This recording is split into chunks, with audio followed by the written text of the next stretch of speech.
La fille du train. Anna. Samedi 17 août 2013. Soir. Je me déteste de pleurer. C'est tellement pathétique. Mais je suis épuisée. Ces dernières semaines ont été trop dures pour moi. Et Tom et moi nous sommes encore disputés, immanquablement au sujet de Rachel. Ça n'était qu'une question de temps, j'imagine. Ça fait des jours que je me torture pour le petit mot et pour le fait qu'il m'ait menti après l'avoir vu. Je n'arrête pas de me répéter que c'était complètement idiot. Mais je n'arrive pas à me débarrasser de l'impression qu'il y a quelque chose entre eux. J'y reviens sans cesse, dans ma tête. Après tout ce qu'elle lui a fait, ce qu'elle nous a fait, comment pourrait-il même envisager d'être à nouveau avec elle? Je veux dire, si on nous mettait côte à côte, pas un homme sur terre la choisirait, elle, plutôt que moi. Et ce, même sans parler de tous ses problèmes. Puis je me dis, c'est pourtant ce qui arrive, parfois, non? Les personnes avec qui on a un passé refusent de nous laisser partir, et on a beau essayer, on est incapable de s'en dépêtrer, de s'en libérer. Peut-être qu'après un certain temps, on cesse de lutter. Elle est passée jeudi, elle a tambouriné à la porte et a appelé Tom à grands cris. J'étais furieuse, mais je n'ai pas osé ouvrir. Avoir un enfant vous rend vulnérable, faible. Si j'avais été toute seule, je n'aurais pas hésité à la regarder en face et à l'engueuler. Mais avec Evie, je ne pouvais pas prendre ce risque. Je n'ai aucune idée de ce qu'elle peut faire. Je sais pourquoi elle est venue. Elle n'était pas contente que j'aie parlé d'elle à la police. Je parie qu'elle venait pleurnicher auprès de Tom pour qu'il me dise de la laisser tranquille. Elle lui a laissé un mot. « Il faut qu'on parle, appelle-moi au plus vite, c'est important. » Et elle a souligné « important » 3 fois. Je l'ai mis directement à la poubelle. Un peu plus tard, je l'ai repêché pour le ranger dans le tiroir de ma table de nuit avec l'horrible email qu'elle a envoyé et que j'ai imprimé, et le carnet de bord que je tiens de tous ses appels et de toutes ses visites. Le carnet de bord du harcèlement. Mes preuves, si j'en ai besoin un jour. J'ai téléphoné à l'inspectrice Riley et je lui ai laissé un message pour lui dire que Rachel était encore venue chez nous. Elle ne m'a toujours pas rappelé. J'aurais dû parler à Tom, je sais que j'aurais dû, mais je ne voulais pas qu'il se fâche contre moi parce que j'avais contacté la police, alors je l'ai mis dans le tiroir et j'ai écrasé les doigts pour que Rachel oublie, comme d'habitude. En vain, bien sûr. Elle l'a appelé ce soir. Quand il a raccroché, il était furieux. « C'est quoi ces conneries? Cette histoire de mots ?» Je lui ai dit que je l'avais jeté. « Je ne m'étais pas rendu compte que tu aurais envie de le lire, » ai-je ajouté. « Je pensais que, toi aussi, tu ne voulais plus entendre parler d'elle. » Il a levé les yeux au ciel. « Ce n'est pas la question, et tu le sais bien. Évidemment que je veux qu'elle disparaisse. Mais ce que je ne veux pas, c'est que tu commences à écouter mes conversations et à jeter mes courriers. Tu es... » Il a soupiré. « Je suis quoi ? » Rien. C'est simplement... C'est le genre de choses qu'elle faisait. Ça a été un vrai coup de poing dans le ventre. Une trahison. Bêtement, j'ai fondu en larmes et je me suis précipitée dans la salle de bain, à l'étage. J'ai attendu qu'il vienne me réconforter, m'embrasser pour qu'on se réconcilie, comme il le fait d'habitude. Mais au bout d'une demi-heure, il a crié « Je vais à la salle de sport. Je reviens dans 2 heures. » Et avant que j'aie pu répondre, j'ai entendu la porte d'entrée se refermer. Et maintenant, je me retrouve à agir exactement comme elle. Je finis la demi-bouteille de rouge qui nous reste du dîner d'hier soir et je fouille son ordinateur. C'est plus facile de comprendre son comportement quand on ressent ce que je ressens en ce moment. Il n'y a rien de plus douloureux, de plus destructeur que le doute. J'ai fini par trouver son mot de passe. Blenheim. C'était aussi inintéressant que ça, le nom de la rue où on habite. Je n'ai découvert ni email compromettant, ni photos sordides, ni lettres passionnées. Je passe une demi-heure à lire des emails professionnels si abrutissants qu'ils en adouciraient même la brûlure de la jalousie. Puis, je referme le portable et je le range. Je suis très enjouée maintenant, grâce au vin, et au contenu soporifique de l'ordinateur de Tom. J'ai réussi à me rassurer. J'étais bête, voilà tout. Je monte me brosser les dents. je ne veux pas qu'il sache que j'ai encore bu du vin toute seule. Puis je décide de changer les draps du lit, de vaporiser un peu d'acqua di Parma sur les oreillers et d'enfiler la nuisette en soie noire qu'il m'a offerte pour mon anniversaire l'an dernier. Comme ça, quand il reviendra, je me ferai pardonner. Je commence à retirer les draps quand je manque de trébucher sur un sac noir fourré sous le lit. Son sac de sport. Il a oublié son sac de sport. Il est parti depuis 1 heure et il n'est pas revenu le chercher. J'ai un nœud dans l'estomac. Peut-être qu'il s'est simplement dit « Eh merde !» et il a décidé d'aller au pub à la place. Peut-être qu'il a des affaires de rechange dans un casier de la salle de sport. Peut-être qu'il est au lit avec elle, en ce moment même. Je me sens mal. Je me mets à genoux pour fouiller dans le sac. Toutes ses affaires sont là, propres et prêtes, son iPod, les seules baskets qu'il met pour courir. Et autre chose, un téléphone portable. Un téléphone que je n'ai jamais vu. Je m'assois sur le lit, le téléphone dans la main et le cœur qui cogne dans la poitrine. Je vais l'allumer. Je ne vois pas comment je pourrais résister et pourtant, je suis sûre que je vais le regretter parce que je ne peux y trouver que des problèmes. On ne garde pas un téléphone portable planqué au fond d'un sac de sport à moins d'avoir quelque chose à cacher. Une voix dans ma tête me souffle. Repose-le. Laisse tomber. Mais je n'y arrive pas. J'appuie fort sur le bouton marche et j'attends que l'écran s'allume. J'attends et j'attends. Plus de batterie. Une vague de soulagement déferle dans mes veines comme de la morphine.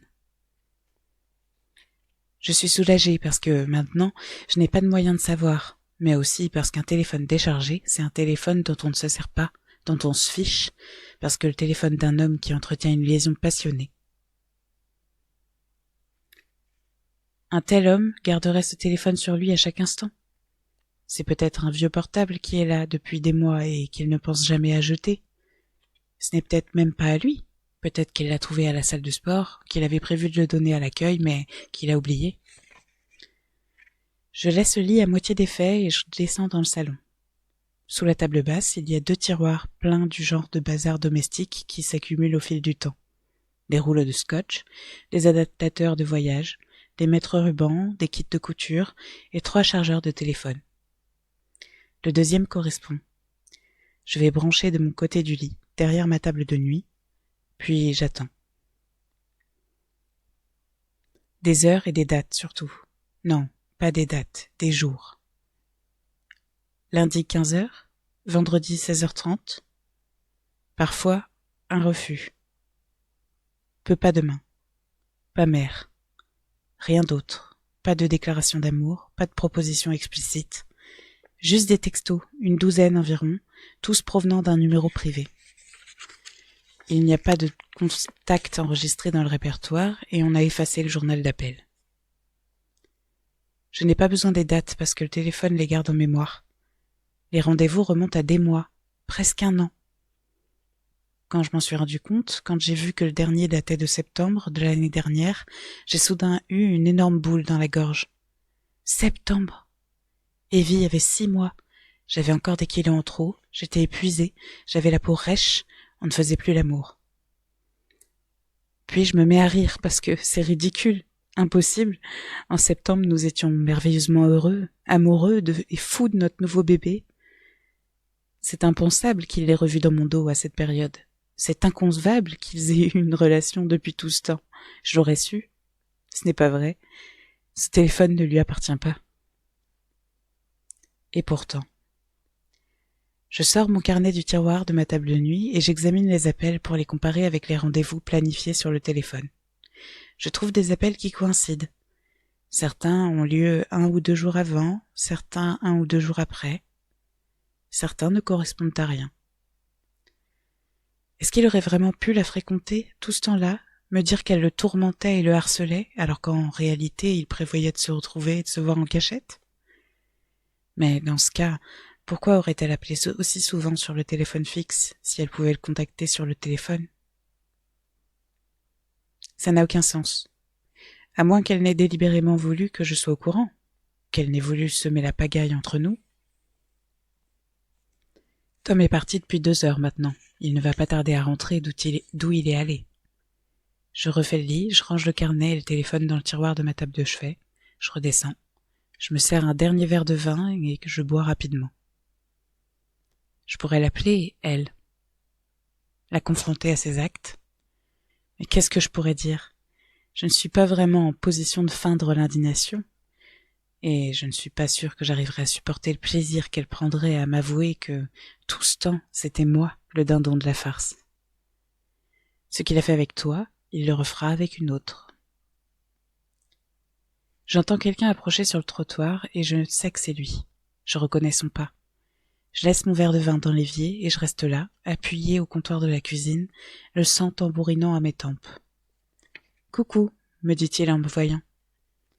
Penaud, il tangue très légèrement. « Ils servent des bières maintenant à la salle de sport ?» Il sourit. « J'ai oublié mes affaires, je suis allé au pub. » C'est ce que je pensais, ou c'est ce qu'il pensait que je penserais. Il s'approche un peu plus. « Qu'est-ce que tu fabriquais ?» susurre-t-il Guilleret. « Tu as l'air coupable. » Il passe les bras autour de ma taille et m'attire contre lui, son haleine sans la bière. « Tu faisais des bêtises, Tom ?»« Chut !» souffle-t-il. Il m'embrasse sur la bouche, commence à déboutonner mon jean. Il me retourne.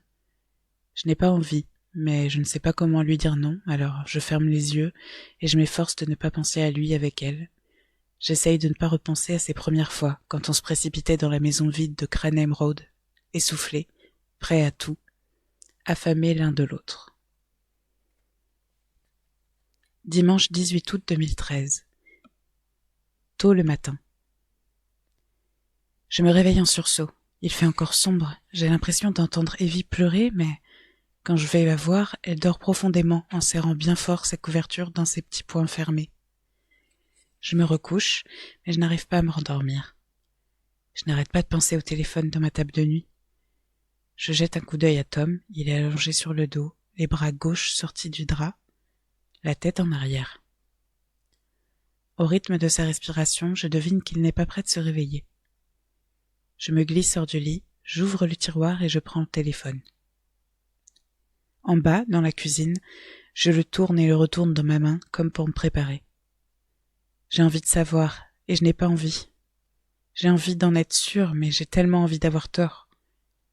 Je l'allume, j'appuie longuement sur la touche 1 jusqu'à ce que se déclenche la voix enregistrée du serveur vocal. J'entends que je n'ai pas de nouveau message, ni de message sauvegardé. Est-ce que je modifie mon annonce d'accueil ? Je raccroche, mais je suis soudain saisie d'une peur irrationnelle que le téléphone se mette à sonner et que Tom l'entende depuis le premier étage. Alors j'ouvre la porte coulissante et je sors dans le jardin. Sous mes pieds, l'herbe est humide et je respire l'air frais empli du parfum de la pluie et des roses. Le grondement sourd d'un train résonne au loin, mais il ne sera pas au niveau de la maison avant un bout de temps encore. Je marche presque jusqu'au grillage avant de rappeler la boîte vocale. Est-ce que je veux modifier mon annonce d'accueil ? Oui. Un bip. Un silence, puis sa voix. Sa voix à elle, pas à lui. « Salut, c'est moi. Laissez-moi un message. » Mon cœur s'est arrêté de battre. Ce n'est pas son téléphone à lui, c'est le sien, à elle. Je réécoute l'annonce. « Salut, c'est moi. Laissez-moi un message. » C'est sa voix. Je n'arrive ni à remuer, ni à respirer. Je réécoute, encore et encore. La gorge serrée, je suis au bord de l'évanouissement. Puis je vois la lumière s'allumer à l'étage.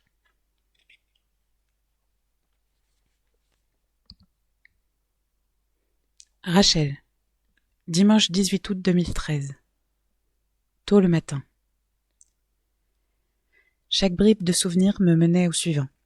J'avais erré dans le noir des jours, des semaines, des mois, et je venais seulement de heurter quelque chose. C'était comme si je m'étais collée à un mur que je suivais du bout des doigts pour avancer de pièce en pièce. Les ombres qui se mouvaient dans ma tête ont enfin commencé à fusionner, et, une fois mes yeux habitués à l'obscurité, j'ai réussi à voir. Pas au tout début. Au tout début, même si cela avait l'air d'un souvenir, j'ai cru que c'était un rêve. Assise sur le canapé, Je suis restée presque paralysée par le choc, à me répéter que ce n'était pas la première fois que mes souvenirs me jouaient des tours, que ce n'était pas la première fois que je pensais qu'une scène s'était déroulée d'une certaine manière, alors qu'en réalité les choses s'étaient passées différemment. Comme la fois où nous étions allés à une fête organisée par un collègue de Tom et que, même si j'étais très saoule, nous avions passé une bonne soirée. Je me souviens d'avoir fait la bise à Clara en partant. C'était l'épouse du collègue en question, une femme adorable, chaleureuse et accueillante. Je me souviens qu'elle m'a dit que nous devions nous revoir. Je me souviens qu'elle a tenu ma main dans la sienne. Je me le rappelais très clairement, et pourtant ce n'était pas vrai. J'ai su que ce n'était pas vrai dès le lendemain matin, quand Tom m'a tourné le dos alors que j'essayais de lui adresser la parole. Je sais que ce n'était pas vrai parce qu'il m'a dit combien il était déçu et combien il avait honte de mon comportement, parce que j'avais accusé Clara de flirter avec lui et que j'avais agi de façon hystérique et agressive. Quand je fermais les yeux, j'arrivais à sentir sa main tiède contre ma peau, mais ça n'était pas arrivé, en réalité. En réalité, Tom avait dû presque me porter hors de la maison, tandis que je criais et hurlais tout le long du chemin, et que la pauvre Clara restait terrée dans la cuisine. Alors, quand j'ai fermé les yeux, quand j'ai sombré dans ce semi-rêve et que je me suis retrouvée dans le passage, oui, j'arrivais bien à sentir le froid et à retrouver l'odeur rance du souterrain. J'arrivais à percevoir une silhouette qui venait vers moi, vibrant de rage, le poing levé, mais ce n'était pas vrai. La terreur que je ressentais n'était pas réelle. Et quand l'ombre m'a frappée et m'a abandonnée là, au sol, en pleurs et en sang, ce n'était pas réel non plus. Sauf que si, ça l'était. C'est si troublant que je peine à y croire, mais alors que je regarde le soleil se lever, j'ai l'impression de voir un brouillard se dissiper. Il m'a menti. Ce n'était pas mon imagination quand je l'ai vu me frapper. Je m'en souviens. Tout comme je me souviens d'avoir dit au revoir à Clara après la fête, avec sa main tenant la mienne. Tout comme je me souviens de ma peur, assise par terre à côté de ce club de golf, et je sais maintenant que je suis certaine que ce n'est pas moi qui l'ai brandi. Je ne sais pas quoi faire. Je cours à l'étage, j'enfile un jean et des baskets et je redescends au rez-de-chaussée. Je compose leur numéro, le téléphone fixe, je laisse sonner 2 fois, puis je raccroche. Je ne sais pas quoi faire. Je me prépare un café que je laisse refroidir, je compose le numéro de l'inspectrice Riley et je raccroche immédiatement. Elle ne me croira pas, je le sais. Je sors et marche jusqu'à la gare. Nous sommes dimanche. Le premier train ne passera pas avant une bonne demi-heure, alors il me reste bien rien d'autre à faire que de m'asseoir là, sur un banc, à osciller sans relâche entre l'incrédulité et le désespoir. Tout n'est que mensonge. Ce n'était pas mon imagination quand je l'ai vu me frapper, ni quand je l'ai vu s'éloigner de moi rapidement, les poings serrés. Je l'ai vu se retourner, crier. Je l'ai vu redescendre la rue avec une femme. Je l'ai vu monter en voiture avec elle. Ce n'était pas mon imagination.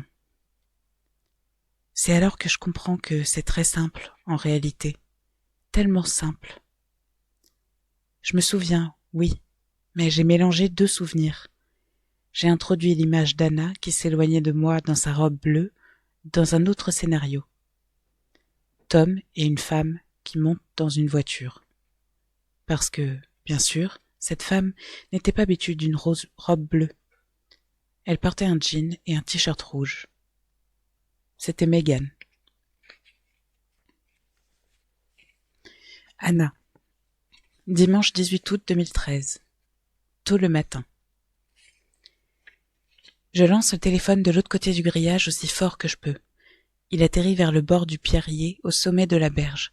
Je crois que je l'entends dévaler la pente jusqu'au rail. Je crois que j'arrive encore à entendre sa voix. « Salut, c'est moi. Laissez-moi un message. » Je crois que je continuerai de l'entendre pendant longtemps. Le temps que je rentre dans la maison, il est en bas des escaliers. Il me dévisage en clignant des yeux, le regard trouble, encore ensommeillé. Qu'est-ce qui se passe ? Rien, je réponds. Mais j'ai la voix qui tremble. Qu'est-ce que tu faisais dehors ? J'ai cru entendre quelqu'un. J'ai été réveillée par un bruit, je n'arrivais pas à me rendormir. Le téléphone a sonné, dit-il en se frottant les yeux. Je joins mes mains pour les empêcher de trembler. Quoi? Quel téléphone? Le téléphone. Il me dévisage comme si j'étais devenue folle. Le téléphone a sonné, ça s'est arrêté tout seul. Oh, je ne sais pas. Je ne sais pas qui c'était. Il s'esclaffe. Évidemment, tu es sûr que ça va? Il me rejoint et passe les bras autour de ma taille. Tu as l'air bizarre. Il me tient comme ça un instant, sa tête posée sur la mienne. Tu aurais dû me réveiller quand tu as cru entendre quelque chose, me dit-il. Tu ne devrais pas sortir comme ça, toute seule. C'est à moi de te protéger. Ça va, dis-je, mais je dois serrer les dents pour les empêcher de claquer. Il m'embrasse sur les lèvres et enfouit sa langue dans ma bouche. Viens, on va se recoucher. Je crois que je vais plutôt prendre un café, dis-je, en essayant de me défaire de son étreinte. Il ne me laisse pas faire. Il me garde serré, fort contre lui, et d'une main, il me tient la nuque. « Allez, viens, répète-t-il. Viens avec moi. Je ne veux rien entendre. » Rachel, dimanche 18 août 2013. Matin. Je ne suis pas sûre de ce que je veux faire, alors je sonne. Je me demande si j'aurais dû téléphoner avant de passer. Ce n'est pas poli de venir chez les gens si tôt, un dimanche matin, sans avoir prévenu, n'est-ce pas? Je me mets à pouffer. Je me sens légèrement hystérique. Je ne sais pas trop ce que je fais là. Personne ne vient ouvrir la porte. Cette sensation d'hystérie semble croître, tandis que je remonte le petit chemin qui jouxte leur maison. J'ai un fort sentiment de déjà-vu. Ce matin-là, quand je suis venue chez eux, que j'ai pris leur petite fille. Je ne lui voulais aucun mal, j'en suis certaine, à présent. Je l'entends babiller alors que j'avance à l'ombre fraîche de la maison, et je me demande si c'est mon imagination. Mais non, elle est là, et Anna aussi, assise sur la terrasse. Je l'appelle, et je me hisse au-dessus de la barrière. Elle me regarde. Je m'attends à la voir ébranlée, en colère peut-être, mais elle semble à peine surprise. « Bonjour, Rachel, » dit-elle. Elle se lève, prend sa fille par la main et la tire vers elle. Elle me dévisage sans sourire, très calme. Elle a les yeux rouges et le visage pâle, sans maquillage. « Qu'est-ce que tu veux ?» demande-t-elle. J'ai sonné à la porte. « Je n'ai rien entendu, » répond-elle en prenant l'enfant dans ses bras. Elle se détourne à moitié comme pour entrer dans la maison, puis elle s'arrête. Je ne comprends pas pourquoi elle me crie pas dessus. « Anna, où est Tom ?» Il est sorti, il devait retrouver ses copains de l'armée. « Il faut qu'on s'en aille, Anna, » dis-je. Et elle se met à rire. Anna, dimanche 18 août 2013, matin. Je ne saurais pas expliquer pourquoi, mais cette situation me paraît soudain très drôle. Cette grosse vache de Rachel qui se tient là, dans mon jardin, toute rouge et en sueur, et qui me dit qu'il faut qu'on s'en aille. Qu'on s'en aille. Et pour aller où? Je lui demande quand j'ai fini de rire. Elle se contente de me regarder, interdite. Je n'ai pas l'intention d'aller où que ce soit avec toi. Evie se tortille dans mes bras et se met à geindre, alors je la repose. J'ai encore la peau sensible de ce matin, quand je me suis frotté longuement le visage dans la douche. L'intérieur de ma bouche, mes joues, ma langue. On dirait qu'on les a mordus. « Quand est-ce qu'il sera de retour ?» me demande-t-elle. « Pas avant un bout de temps, je crois. » En réalité, je n'ai pas la moindre idée de quand il rentrera. Parfois, il peut se passer des journées entières à la salle d'escalade. Ou du moins, je croyais qu'il passait ses journées entières à la salle d'escalade. Maintenant, je ne sais plus. Par contre, je sais qu'il a pris le sac de sport. Il ne mettra pas longtemps à s'apercevoir que le téléphone a disparu. J'ai songé à prendre Evie et à passer quelques jours chez ma sœur, mais cette histoire de téléphone me perturbe. Et si quelqu'un le trouvait? Il y a toujours des ouvriers sur cette portion de voie ferrée. L'un d'entre eux pourrait tomber dessus et le donner à la police. Il est couvert de mes empreintes. Puis je me suis dit que ce ne serait peut-être pas bien difficile de le récupérer, mais je devais attendre la tombée de la nuit pour éviter d'être vue. Je suis consciente que Rachel continue de me parler, de me poser des questions, mais je ne l'écoute pas. Je suis tellement fatiguée. Anna, dit-elle en s'approchant pour capter mon regard dans ses grands yeux noirs. Est-ce que tu les as déjà rencontrés? Qui? Ses amis d'armée. Est-ce que tu les as déjà présentés? Je secoue la tête. Tu ne trouves pas ça étrange? Soudain, je me rends compte que ce qui est étrange, c'est qu'elle est débarquée un dimanche matin d'aussi bonne heure dans mon jardin. Pas vraiment, ils viennent d'une autre vie, une autre de ses vies, comme toi. Enfin, tu étais censé faire partie d'une autre de ses vies, sauf que, apparemment, il est impossible de se débarrasser de toi. Elle tressaille, blessée. Qu'est-ce que tu viens faire là, Rachel? Tu sais pourquoi je suis là, répond-elle. Tu sais qu'il se passe quelque chose d'anormal. Elle a pris un air sérieux, comme si elle s'inquiétait pour moi. Dans d'autres circonstances, je pourrais trouver ça touchant. Tu veux un café? Elle accepte. Je vais préparer le café, puis nous nous asseyons côte à côte sur la terrasse, dans un silence qui paraît presque convivial. Qu'est-ce que tu sous-entends? Je demande alors. Que ses amis de l'armée n'existent pas? Que Tom les a inventés? Qu'il est avec une autre femme en ce moment? Je ne sais pas. Rachel?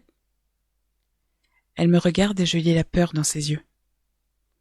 Est-ce que tu as quelque chose à me dire? Tu as déjà rencontré la famille de Tom? Me demande-t-elle encore. Ses parents? Non. Ils ne se parlent plus, ils ont arrêté de lui parler quand il a voulu refaire sa vie avec moi. Elle secoue la tête.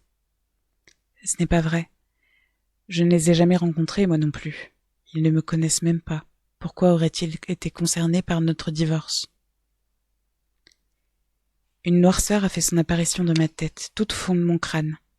J'essaye de la maîtriser depuis que j'ai entendu cette voix dans le téléphone, mais elle commence à croître, à s'épanouir. Je ne te crois pas. Pourquoi est-ce qu'il mentirait à ce sujet? Parce qu'il ment surtout. Je me lève et je m'éloigne. Je lui en veux de m'avoir dit ça, et je m'en veux parce que je pense qu'elle a raison. Je pense que j'ai toujours su que Tom ment. Sauf que, par le passé, ces mensonges avaient tendance à m'arranger. C'est vrai, il sait mentir, je lui dis. D'ailleurs, tu n'avais pas la moindre idée de ce qu'il se passait entre nous, pas vrai? Des mois et des mois durant, on s'est retrouvés régulièrement dans la maison de Cranham Road pour baiser jusqu'à n'en plus pouvoir, et toi, tu ne soupçonnais rien. Elle déglutit et se mord la lèvre, fort. Megan, reprend-elle, et Megan. Je sais, ils ont eu une liaison.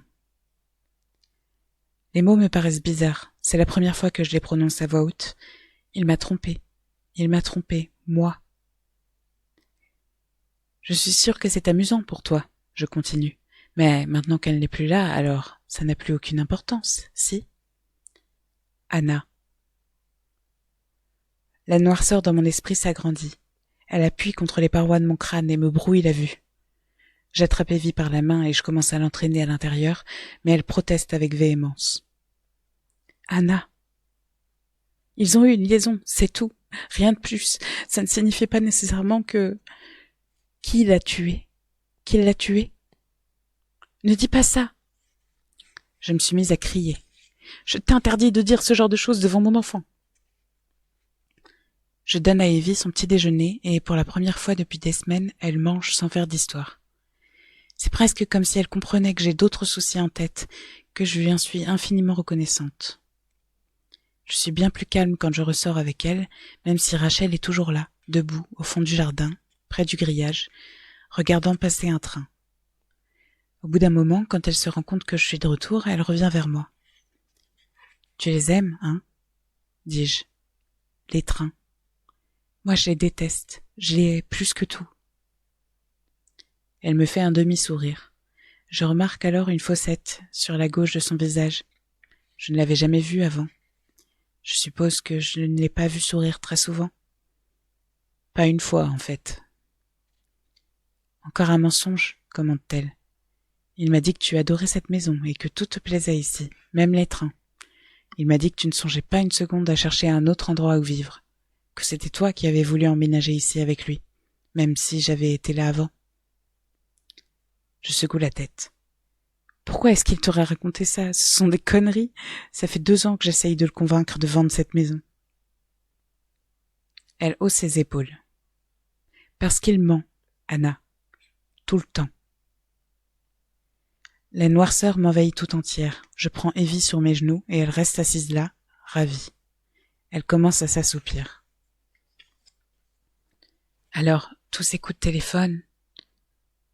C'est seulement maintenant que les choses se mettent en place dans mon esprit. Ce n'était pas toi, je veux dire. Je sais que parfois c'était toi, mais parfois... C'était Megan? Oui, j'imagine. C'est bizarre parce que je sais désormais que tout ce temps, j'ai haï la mauvaise femme. Et pourtant, ça ne me rend pas Rachel plus sympathique. Pire, devant cette Rachel calme, préoccupée et sobre, je commence à discerner aussi ce qu'elle devait être avant. Et je lui en veux d'autant plus parce que je m'aperçois ce qu'il devait voir en elle, ce qu'il devait aimer. Je jette un coup d'œil à ma montre. 11 heures passées. Il est parti aux alentours de 8 heures, je crois. Peut-être même plus tôt. Il doit savoir pour le téléphone maintenant. Il doit savoir depuis un bon moment. Peut-être qu'il pense qu'il est tombé de son sac. Peut-être qu'il s'imagine qu'il est sous le lit, en haut.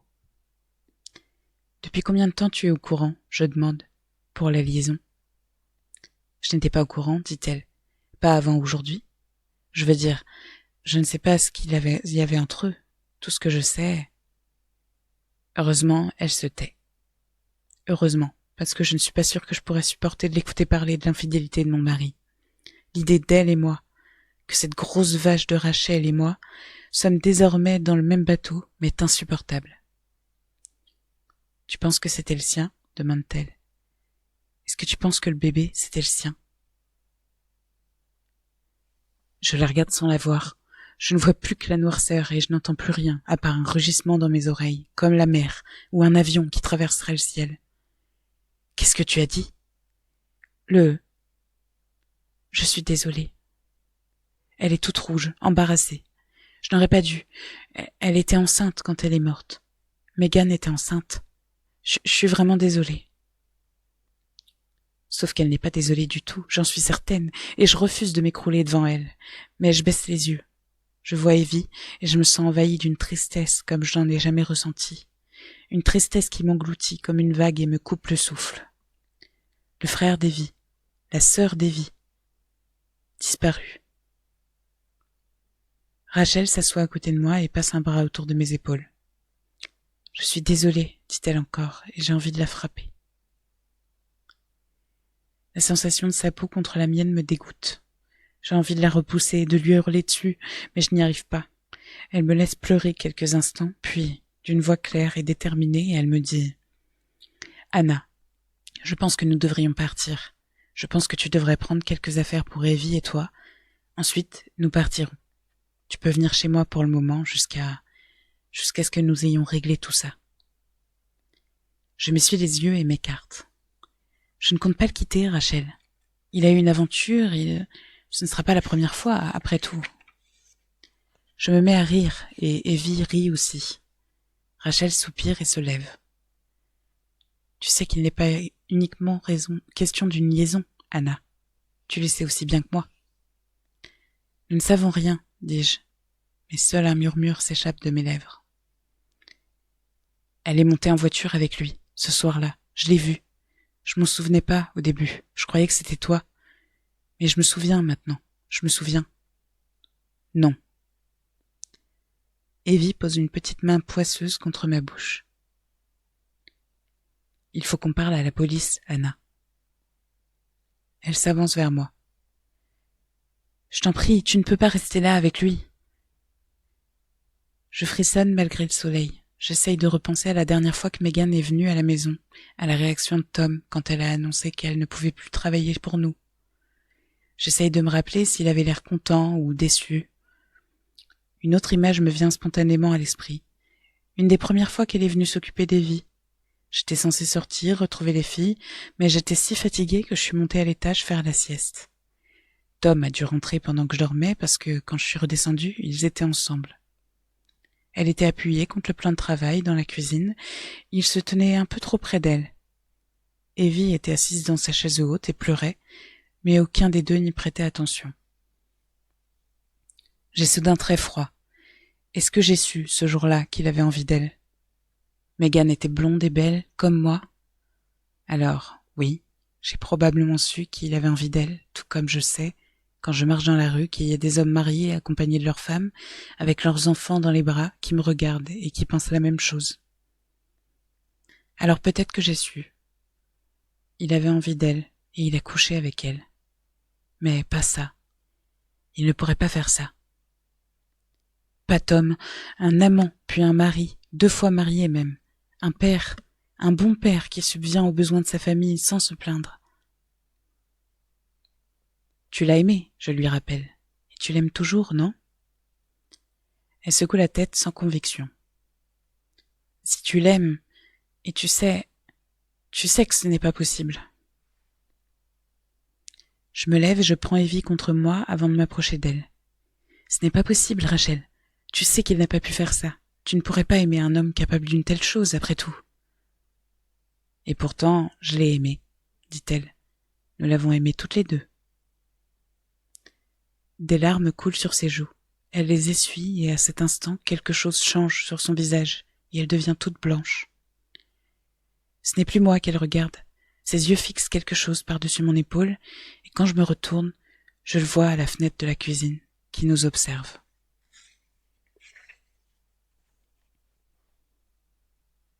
Megan, vendredi 12 juillet 2013. Matin. Elle m'a forcé la main, ou peut-être il. Mes tripes me soufflent que c'est elle. Ou mon cœur, je ne sais pas.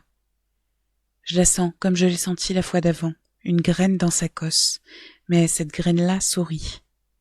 Elle attend son heure. Je ne peux pas la détester, et je ne peux pas m'en débarrasser. Impossible.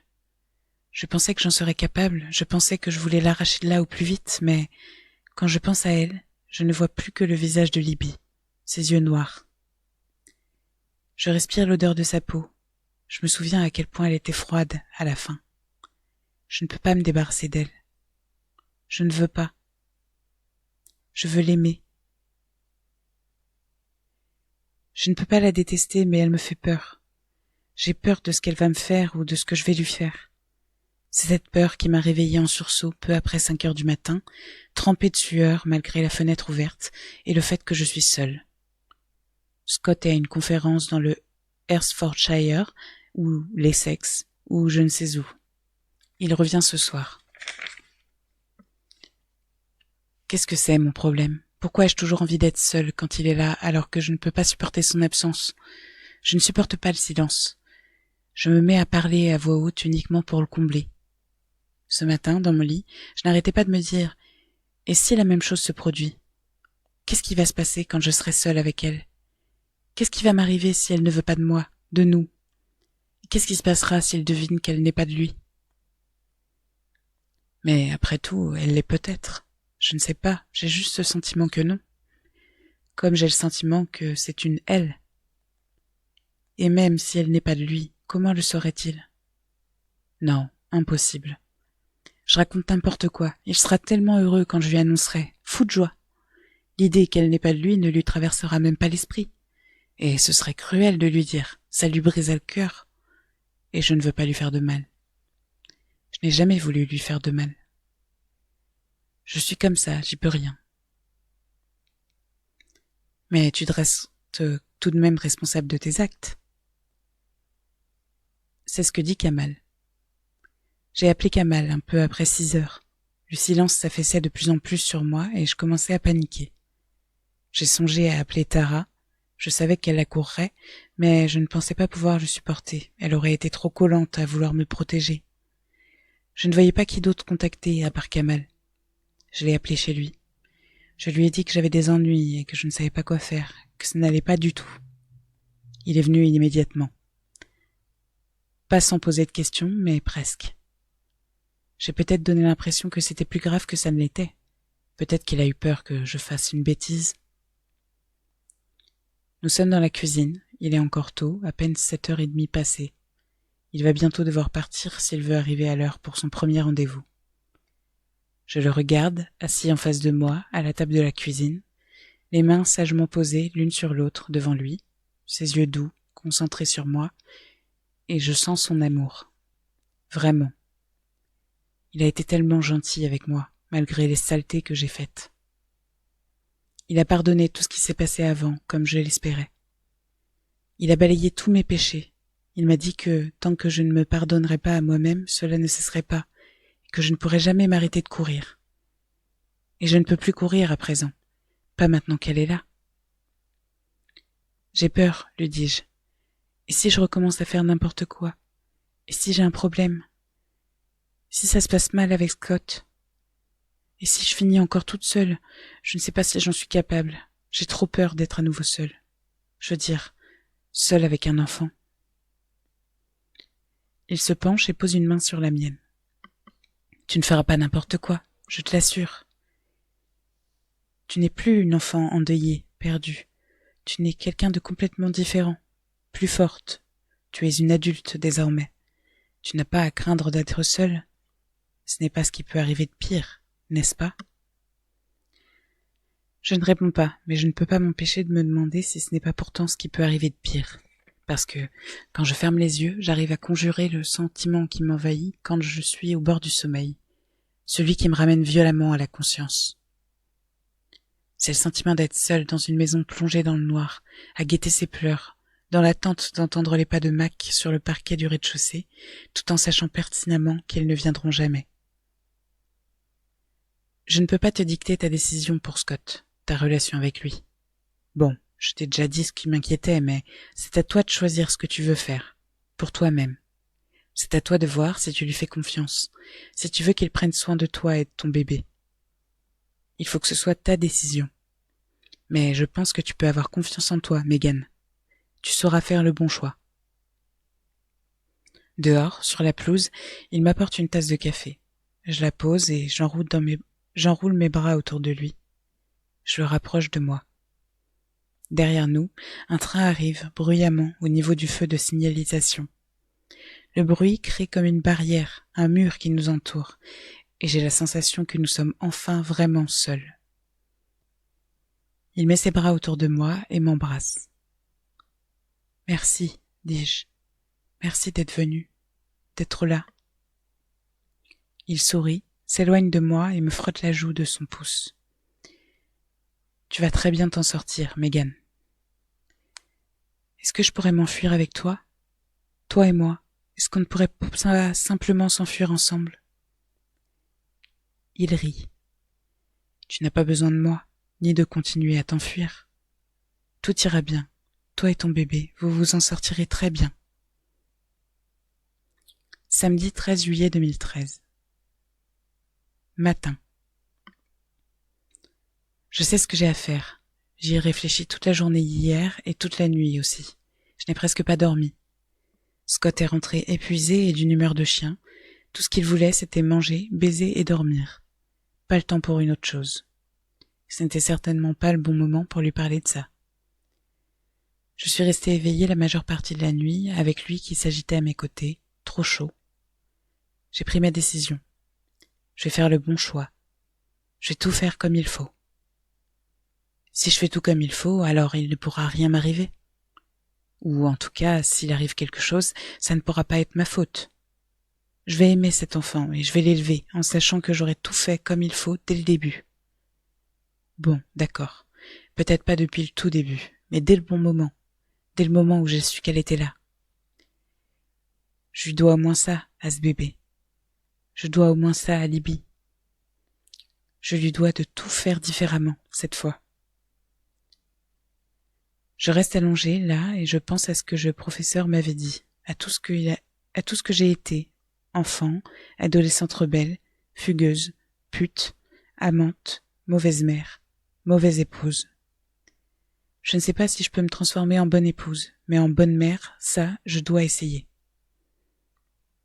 Ça va être dur. Ça risque même d'être la chose la plus difficile que j'ai jamais eu à faire, mais je vais dire la vérité.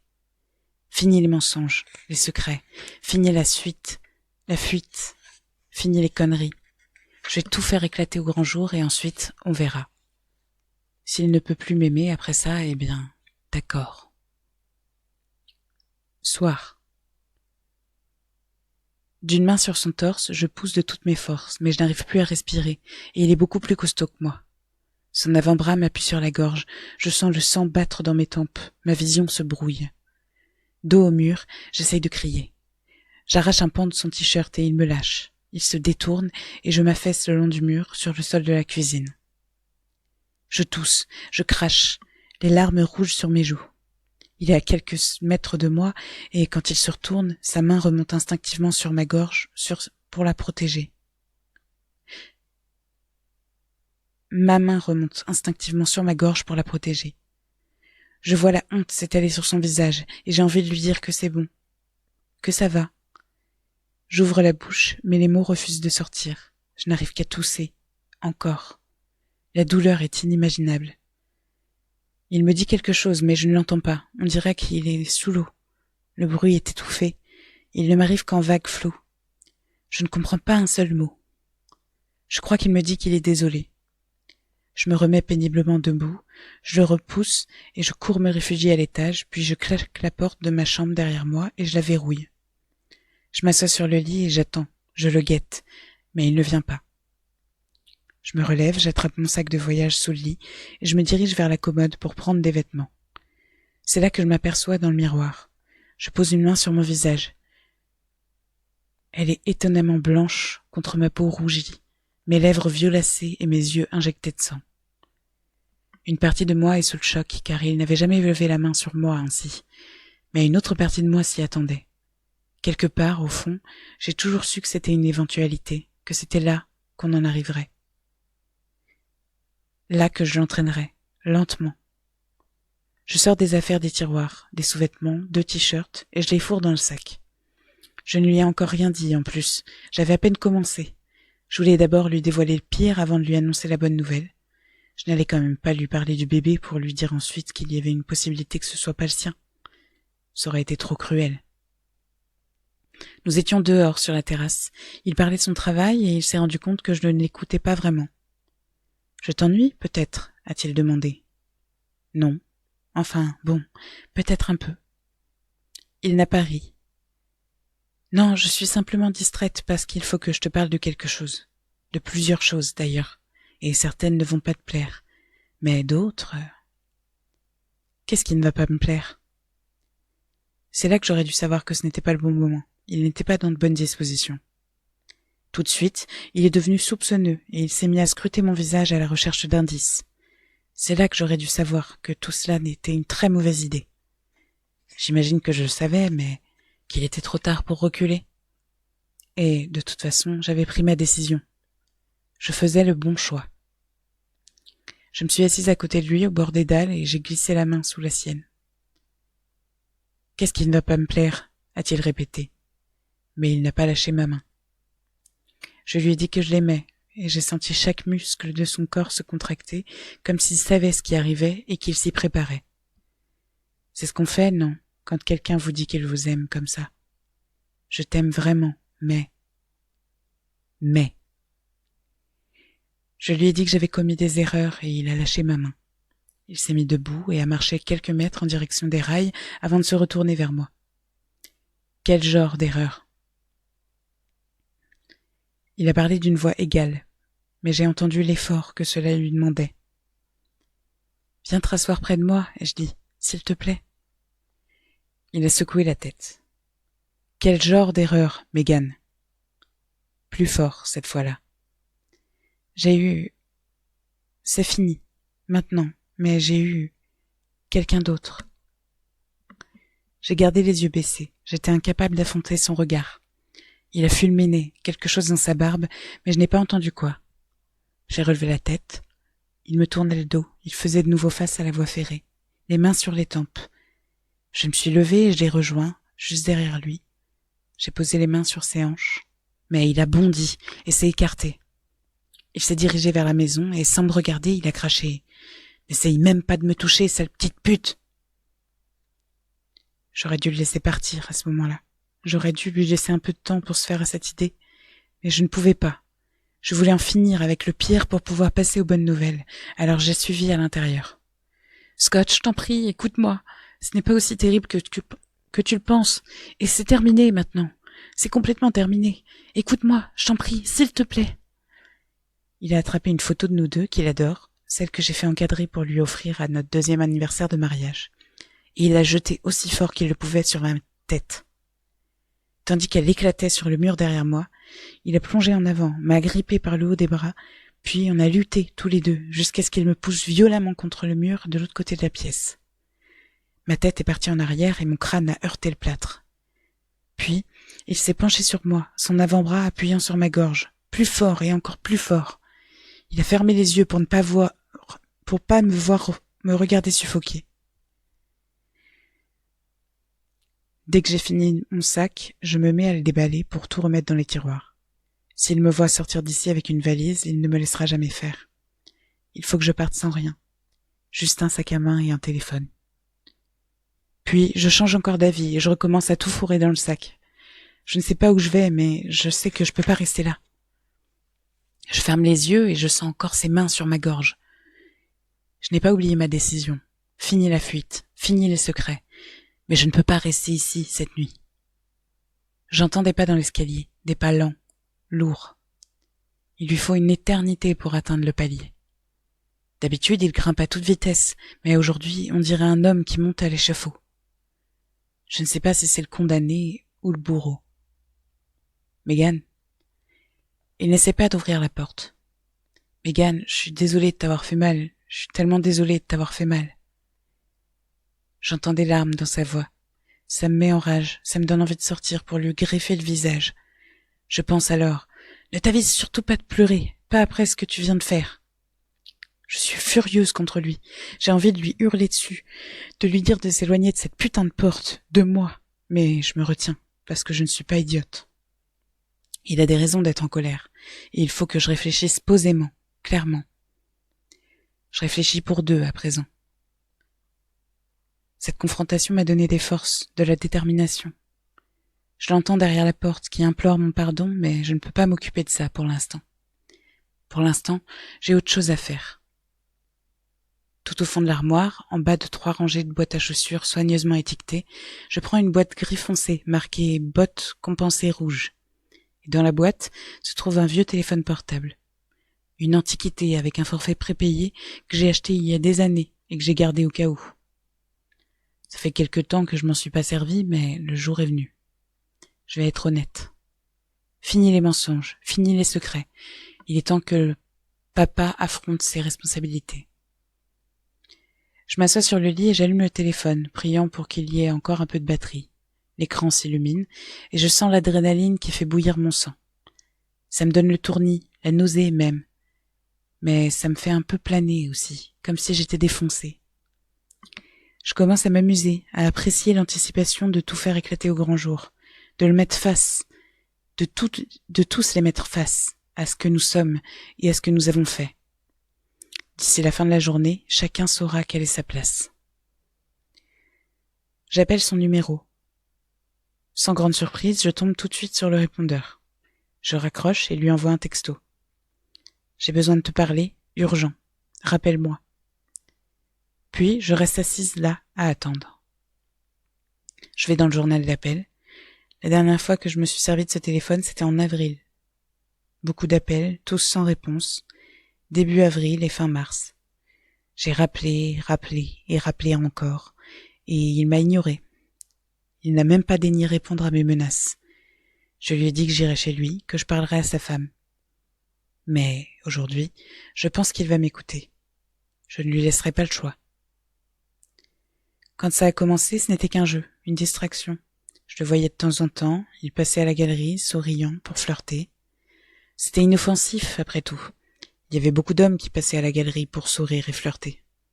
Mais la galerie a fermé, et je me suis retrouvée à m'ennuyer à la maison toute la journée. J'avais besoin d'autre chose, de quelque chose de différent. Puis, un jour où Scott était en déplacement, je l'ai croisé dans la rue. On a commencé à discuter et je l'ai invité à prendre un café chez moi. À la manière dont il me regardait, je savais exactement ce qu'il avait en tête et c'est arrivé. Et puis c'est arrivé d'autres fois, même si je n'avais pas prévu que ça devienne une vraie relation. Je n'en avais aucune envie. J'aimais juste être désirée, le sentiment d'avoir le pouvoir. C'était aussi bête que ça. Je n'avais pas envie qu'il quitte sa femme, mais je voulais qu'il en ait envie, qu'il me désire à ce point-là. Je me souviens pas à quel moment j'ai commencé à croire que ça pouvait être plus que ça, qu'on était fait pour être ensemble. Mais dès l'instant où ça s'est produit, je l'ai senti s'éloigner. Il a arrêté de m'écrire, de répondre à mes appels. Jamais je ne m'étais sentie rejetée comme ça. Jamais. Et j'ai détesté ça. Alors, ça s'est transformé en autre chose, une obsession. Je comprends maintenant. Et, à la fin, j'ai vraiment cru que je pouvais laisser tomber et reprendre ma vie, un peu meurtrie peut-être, mais sans avoir fait grand mal à personne. Aujourd'hui, ce n'est plus aussi simple. Scott est encore devant la porte. Je ne l'entends plus, mais je sens qu'il est toujours là. Je vais dans la salle de bain et je compose à nouveau le numéro. Je retombe sur la messagerie, alors je raccroche et je recommence une deuxième fois, une troisième fois. Je chuchote un message. Décroche le téléphone ou j'arrive. Et je suis sérieuse cette fois. Il faut que je te parle. Tu ne peux pas continuer de m'ignorer. Je reste quelques instants dans la salle de bain, le téléphone posé sur le rebord du lavabo, à essayer de le faire sonner par la force de mon esprit. L'écran reste obstinément gris, vierge. Je me brosse les cheveux, je me lave les dents, je me maquille légèrement. Je commence à reprendre des couleurs normales. J'ai encore les yeux rouges et mal à la gorge, mais ça a l'air d'aller. Je me mets à compter. Si le téléphone n'a toujours pas sonné quand j'arrive à 50, j'irai là-bas, frapper à la porte. Il ne sonne pas. Je range le téléphone dans la poche de mon jean, puis je traverse rapidement la chambre et j'ouvre la porte. Scott est assis sur le palier, les bras autour des genoux, la tête baissée. Il ne relève pas les yeux, alors je passe à côté de lui et je cours dans l'escalier, le souffle coincé dans la gorge. J'ai peur qu'il m'attrape par derrière et qu'il me pousse. Je l'entends se mettre debout avant de m'appeler. « Megan, où tu vas ? Tu vas le rejoindre, lui, c'est ça ?» Arrivé en bas des marches, je me retourne. « Il n'y a pas de lui, d'accord ? C'est terminé. »« Attends, Megan, s'il te plaît, ne pars pas. » Je n'ai pas envie de l'entendre me supplier. Je n'ai pas envie d'entendre sa voix plaintive, tandis qu'il s'apitoie sur lui-même, alors que ma gorge me fait encore tellement mal que j'ai l'impression qu'on a versé de l'acide. « N'essaye pas de me suivre, » dis-je d'une voix rauque. « Sinon, je ne reviendrai jamais. T'as compris ? Si je t'aperçois quand je me retourne, ce sera la dernière fois que tu me verras. » Je l'entends appeler mon nom au moment où je claque la porte derrière moi. J'attends un peu dehors sur le trottoir pour m'assurer qu'ils ne me suivent pas, puis je m'éloigne. D'abord rapidement, puis je ralentis, et je ralentis encore. J'arrive devant le numéro 23, et c'est là que je panique. Je ne suis pas prête à vivre cette scène. J'ai besoin d'1 minute pour m'y préparer. De quelques minutes. Je continue de marcher, je dépasse la maison, le passage souterrain, la gare. Je continue jusqu'au parc, puis encore une fois, je compose son numéro.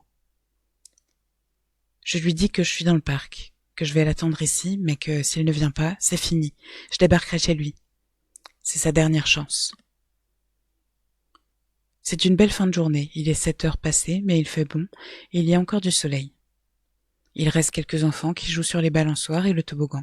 Leurs parents, non loin, qui bavardent avec animation. Ça a l'air agréable, normal, et en les regardant, j'ai la sensation écœurante que Scott et moi n'emmènerons jamais notre fille jouer ici. Je n'arrive pas à nous imaginer là, heureux, détendus. Plus maintenant. Pas après ce que je viens de faire. Ce matin, j'étais tellement sûre que la meilleure solution était de tout mettre sur la table. Pas juste la meilleure solution, d'ailleurs. La seule. Fini les mensonges, fini les secrets. Et quand il m'a fait mal, ça n'a fait que renforcer ma certitude. Mais maintenant, assise là, toute seule, sachant que Scott est furieux et surtout qu'il a le cœur brisé, je ne trouve plus que c'était la bonne chose à faire. Je n'ai pas été forte, j'ai été inconsciente, et il m'est impossible d'évaluer les dégâts que j'ai commis. Peut-être que le courage qu'il me faut, ce n'est pas celui de dire la vérité, mais uniquement celui de partir. Pour elle et pour moi, désormais, l'heure est venue. Je dois m'éloigner d'eux. Des deux. De tout ça. Peut-être qu'en réalité, je suis faite pour la fuite et le secret. Je me lève et je fais le tour du parc. J'ai envie que le téléphone sonne, mais en même temps, j'en ai peur. Au bout du compte, je suis rassurée qu'il ne sonne pas. Prends ça comme un signe. Je retourne sur mes pas, vers la maison. Je viens de dépasser la gare quand je le vois. Il sort du passage souterrain d'un pas rapide, les épaules voûtées, les poings serrés, et avant que je puisse m'en empêcher, je l'appelle. Il se retourne vers moi.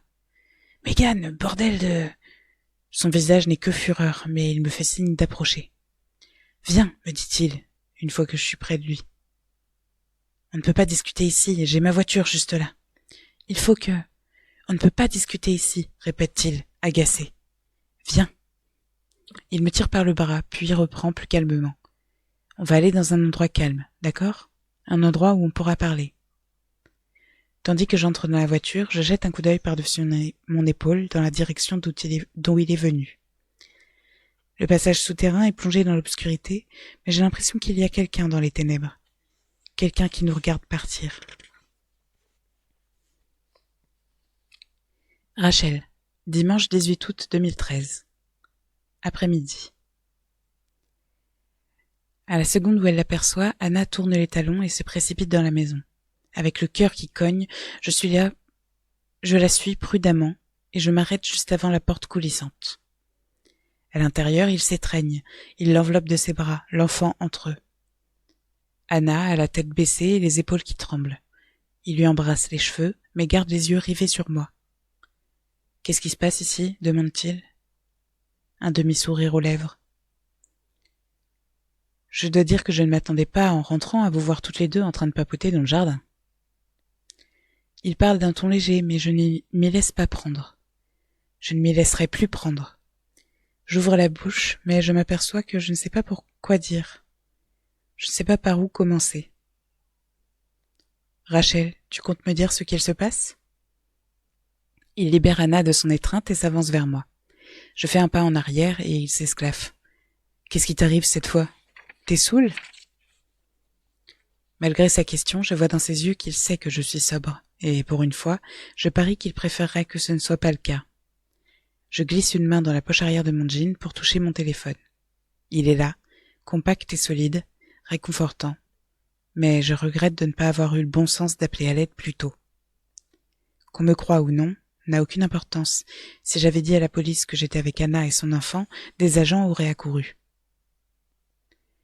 Tom n'est plus qu'à quelques dizaines de centimètres de moi. Nous sommes chacun d'un côté de la porte, lui dedans et moi dehors.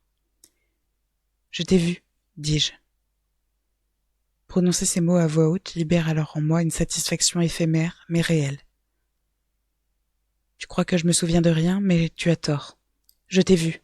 Après que tu m'as frappé, tu me l'as abandonné là, dans le passage souterrain, et... Il commence à rire, mais désormais je vois tout, et je me demande comment j'ai pu ne pas réussir à lire si clairement en lui auparavant. C'est de la panique qui est apparue dans ses yeux. Il se tourne vers Anna, mais elle ne croise pas son regard. « De quoi est-ce que tu parles ?»« Dans le passage souterrain, le soir où Mégane Hipwell a disparu. »« Oh, et puis quoi encore ?» m'interrompt-il en agitant la main avec lassitude. « Je ne t'ai pas frappé, tu es tombé. » Il prend la main d'Anna et la tire vers lui. « Ma chérie, c'est pour ça que tu es fâchée ? Ne l'écoute pas, elle raconte n'importe quoi. Je l'ai pas frappée. Je n'ai jamais levé la main sur elle de toute ma vie. » Il passe un bras autour des épaules d'Anna et la tire plus près encore. « Allons, je t'ai prévenu qu'elle était comme ça. Elle ne sait pas ce qui se passe quand elle boit, alors elle invente la plupart de... Tu es monté dans la voiture avec elle. Je vous ai vu partir. » Il sourit toujours, mais sans la moindre conviction désormais, et je ne sais pas si c'est mon imagination, mais il me paraît plus pâle. Il serre Anna moins fort et la libère une nouvelle fois. Elle s'assoit à la table, dos à son mari, avec sa fille qui se tortille sur ses genoux. Tom passe une main sur sa bouche et s'appuie contre le plan de travail de la cuisine, les bras croisés sur la poitrine. « Tu m'as vu monter en voiture avec qui? Avec Megan. Ah, d'accord. Il recommence à rire. Un rire forcé, un rire sonore. La dernière fois qu'on en a discuté, tu m'as dit que tu m'avais vu monter en voiture avec Anna. Maintenant, c'est Megan, c'est ça? Et la semaine prochaine, ce sera qui? Lady Di? Anna lève les yeux vers moi. Sur son visage, le doute laisse place à l'espoir. Tu n'en es pas sûre? Me demande-t-elle. Tom se laisse tomber à genoux à côté d'elle. Mais évidemment qu'elle n'en est pas sûre. Elle a tout inventé. C'est ce qu'elle fait en permanence, ma chérie. S'il te plaît, tu ne peux pas monter un moment à l'étage. Je discutais avec Rachel et cette fois... Il me lance un regard avant de conclure. Je te promets que je vais faire en sorte qu'elle ne nous embête plus. Anna hésite. Je le vois bien à sa façon d'étudier le visage de Tom, à la recherche de la vérité, tandis qu'il garde les yeux rivés sur elle. Anna, je m'écrie pour essayer de la ramener dans mon camp. Tu sais qu'il ment. Tu sais qu'il couchait avec elle. L'espace d'une seconde, personne ne dit rien. Anna passe de Tom à moi, puis de moi à Tom. Elle ouvre la bouche, mais aucun mot n'en sort. Anna, de quoi elle parle? Il n'y avait rien entre Megan Hipwell et moi. J'ai trouvé le téléphone, Tom, dit-elle, d'une voix si étouffée qu'elle en est presque inaudible. Alors arrête, s'il te plaît. Ne mens pas. Ne me mens pas. La fillette se met à pleurnicher. Très délicatement, Tom la prend des bras d'Anna. Il marche jusqu'à la fenêtre en la berçant et en lui murmurant des paroles que je n'entends pas. La tête baissée, Anna laisse couler ses larmes qui dégoulinent sur son menton, puis s'écraser sur la table de la cuisine.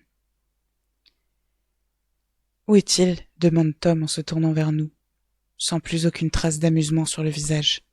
« Le téléphone, Anna. Tu le lui as donné ?» Il se tourne vivement vers moi. « C'est toi qui l'as ?» Je ne sais pas de quel téléphone vous parlez, je réponds, tout en regrettant qu'Anna ne l'ait pas mentionné plus tôt. Tom m'ignore. Anna, est-ce que tu le lui as donné? Anna secoue la tête. Où est-il? Je l'ai jeté, par-dessus le grillage, près de la voie ferrée. C'est bien, très bien, commente-t-il distraitement. Il essaye de comprendre, de trouver le moyen de se sortir de là, et il me jette un regard. Un instant, il semble abattu. Enfin, il se tourne vers Anna. « Tu étais tout le temps trop fatiguée, dit-il. Plus rien ne t'intéressait. Il n'y en avait que pour le bébé, hein, c'est vrai? Hein, qu'il n'y en avait que pour toi. Que pour toi. » Et le revoilà, maître de la situation, revigoré, qui fait des grimaces à sa fille en lui chatouillant le ventre pour la faire sourire. Quant à Megan, elle était disponible. Les premières fois, on est allé chez elle, mais elle était parano, elle avait peur que Scott nous surprenne, alors on a commencé à se retrouver au Swan. C'était, tu te souviens de comment c'était, n'est-ce pas, Anna? Au début, quand on allait à la maison de Crenham Road. Tu comprends? Par-dessus son épaule, il me fait un clin d'œil. C'est là qu'Anna et moi on se donnait rendez-vous à l'époque. Il déplace sa fille sur son autre bras pour la laisser poser sa tête sur son épaule. Tu dois me trouver cruelle, mais ce n'est pas ça. Je dis simplement la vérité. C'est ce que tu veux, non, Anna? Tu m'as demandé de ne pas mentir. Anna ne relève pas la tête. Elle agrippe le rebord de la table, le corps tendu. Tom pousse un profond soupir. Pour être honnête, je suis soulagée. C'est à moi qu'il parle. Il me regarde droit dans les yeux. Vous n'avez pas la moindre idée d'à quel point c'est épuisant de devoir gérer des gens comme vous. Et putain, c'est pas de ma faute d'avoir essuyé. J'ai tout fait pour vous aider toutes les deux, mais vous êtes...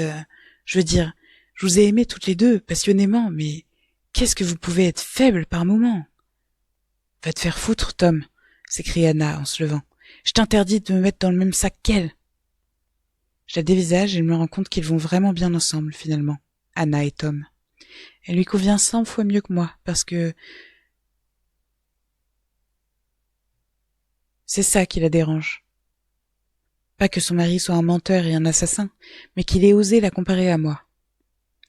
Tom s'approche d'elle et lui murmure d'une voix apaisante. « Je suis désolée, chérie. C'était malhonnête de ma part.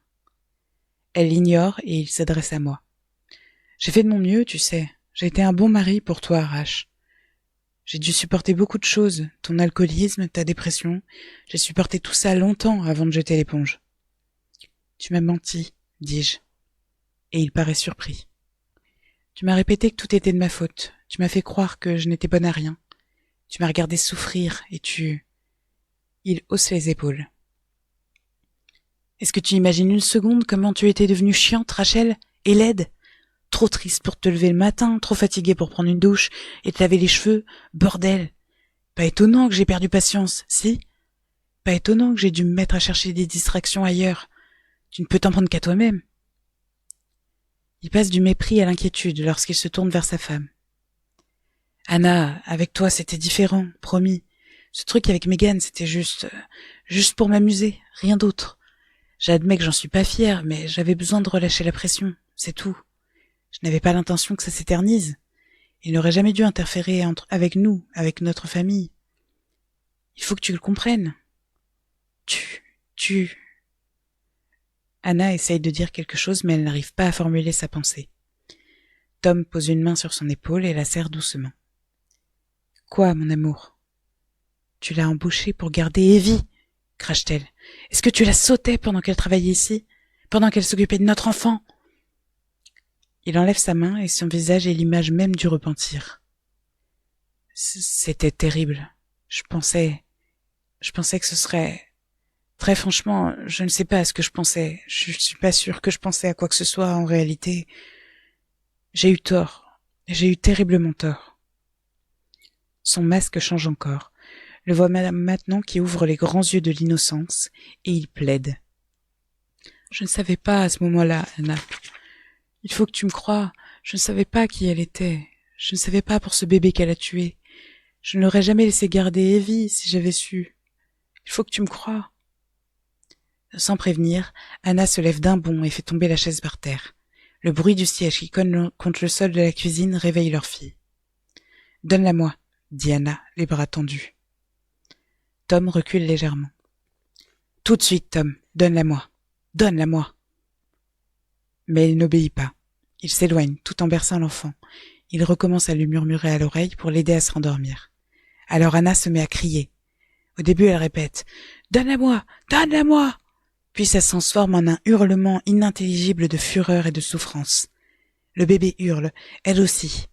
Tom tente de la calmer. Il ignore Anna, alors c'est à moi de prendre celle-ci en main. Je l'entraîne à l'extérieur pour lui parler à voix basse. « Il faut que tu te calmes, Anna, dis-je pressante. Tu comprends? Calme-toi. Parle-lui. Distrais-le pendant que j'appelle la police. D'accord ?» Elle secoue la tête sans s'arrêter. Elle m'attrape les bras et ses ongles s'enfoncent dans ma chair. Comment a-t-il pu faire ça? Anna, écoute-moi. Il faut que tu ailles l'occuper un moment. Enfin, elle me regarde. Elle me regarde vraiment et hoche la tête. D'accord. Va, je ne sais pas. Va l'éloigner de la porte et gagne du temps. Elle repart à l'intérieur. Je prends une grande inspiration, puis je me retourne et fais quelques pas dans le jardin. Je ne vais pas trop loin, juste sur la pelouse. Je jette un coup d'œil derrière moi. Ils sont toujours dans la cuisine. Je m'éloigne encore. Le vent s'est levé, il fait lourd et un orage ne va pas tarder à éclater. Les martinets volent bas dans le ciel et je sens l'odeur de la pluie qui arrive. J'adore cette odeur. Je glisse sa main dans la poche arrière et j'en sors mon téléphone. Mes mains tremblent. Il me faut 1, 2, 3 essais pour parvenir à déverrouiller mon clavier. Je voudrais appeler l'inspectrice Riley, quelqu'un qui me connaît, mais lorsque je parcours mon journal d'appel, je ne trouve pas son numéro. Alors j'abandonne. Je vais simplement appeler le numéro d'urgence, le 999. J'en suis au 2e 9 quand son pied percute le bas de ma colonne vertébrale et que je m'écrase face contre terre, le souffle coupé. Le téléphone m'échappe et il s'en empare avant que j'aie pu me remettre à genoux et même prendre une inspiration. « Allons, allons, Rachel » dit-il en me prenant par le bras pour me relever sans difficulté. « Évitons de faire n'importe quoi. » Il me ramène dans la maison et je le laisse faire, parce que je sais que ce n'est pas le moment de me débattre. Je n'ai aucune chance de m'échapper ainsi. Il me pousse par l'ouverture de la porte coulissante, la referme derrière lui, puis la verrouille. Il jette la clé sur la table de la cuisine. Anna est debout, là, et elle me fait un petit sourire. Je me demande alors si c'est elle qui lui a dit que j'allais appeler la police. Anna commence à préparer le déjeuner de sa fille et met de l'eau à bouillir pour nous faire du thé. Dans cette mise en scène grotesque de normalité, j'ai l'impression que je pourrais presque faire poliment mes adieux, puis traverser la pièce pour retrouver la sûreté de la rue. C'est si tentant que je me retrouve à faire un pas dans cette direction, mais Tom se place en travers de mon chemin. Il pose une main sur mon épaule, puis passe les doigts sous ma gorge avec une très légère pression. « Qu'est-ce que je vais faire de toi, Rachel ?» Megan, samedi 13 juillet 2013. Soir. Ce n'est qu'une fois dans la voiture que je m'aperçois qu'il a du sang sur la main. « Tu t'es coupé ?» Il ne répond pas. Sur le volant, ses jointures sont toutes blanches. « Tom, j'avais besoin de te parler, dis-je. J'essaye de prendre un ton conciliant, d'être adulte, mais j'imagine que c'est un peu tard. Je suis désolée de t'avoir harcelé comme ça, mais bon sang, c'était le silence radio, tu... C'est rien, dit-il radouci. Je ne suis pas... C'est autre chose qui m'a énervé, ce n'est pas toi. Il me regarde et tente de sourire, en vain. Des histoires avec mon ex, conclut-il. Tu sais ce que c'est? Qu'est-ce qui t'est arrivé à la main, je demande. Des histoires avec mon ex, dit-il encore, la voix mauvaise. Le reste du chemin jusqu'à la forêt de Corley se déroule en silence. Nous allons nous garer sur le parking, tout au fond. Nous sommes déjà venus là. Il n'y a jamais grand monde le soir, parfois quelques ados avec des canettes de bière, mais c'est tout. Ce soir, nous sommes seuls.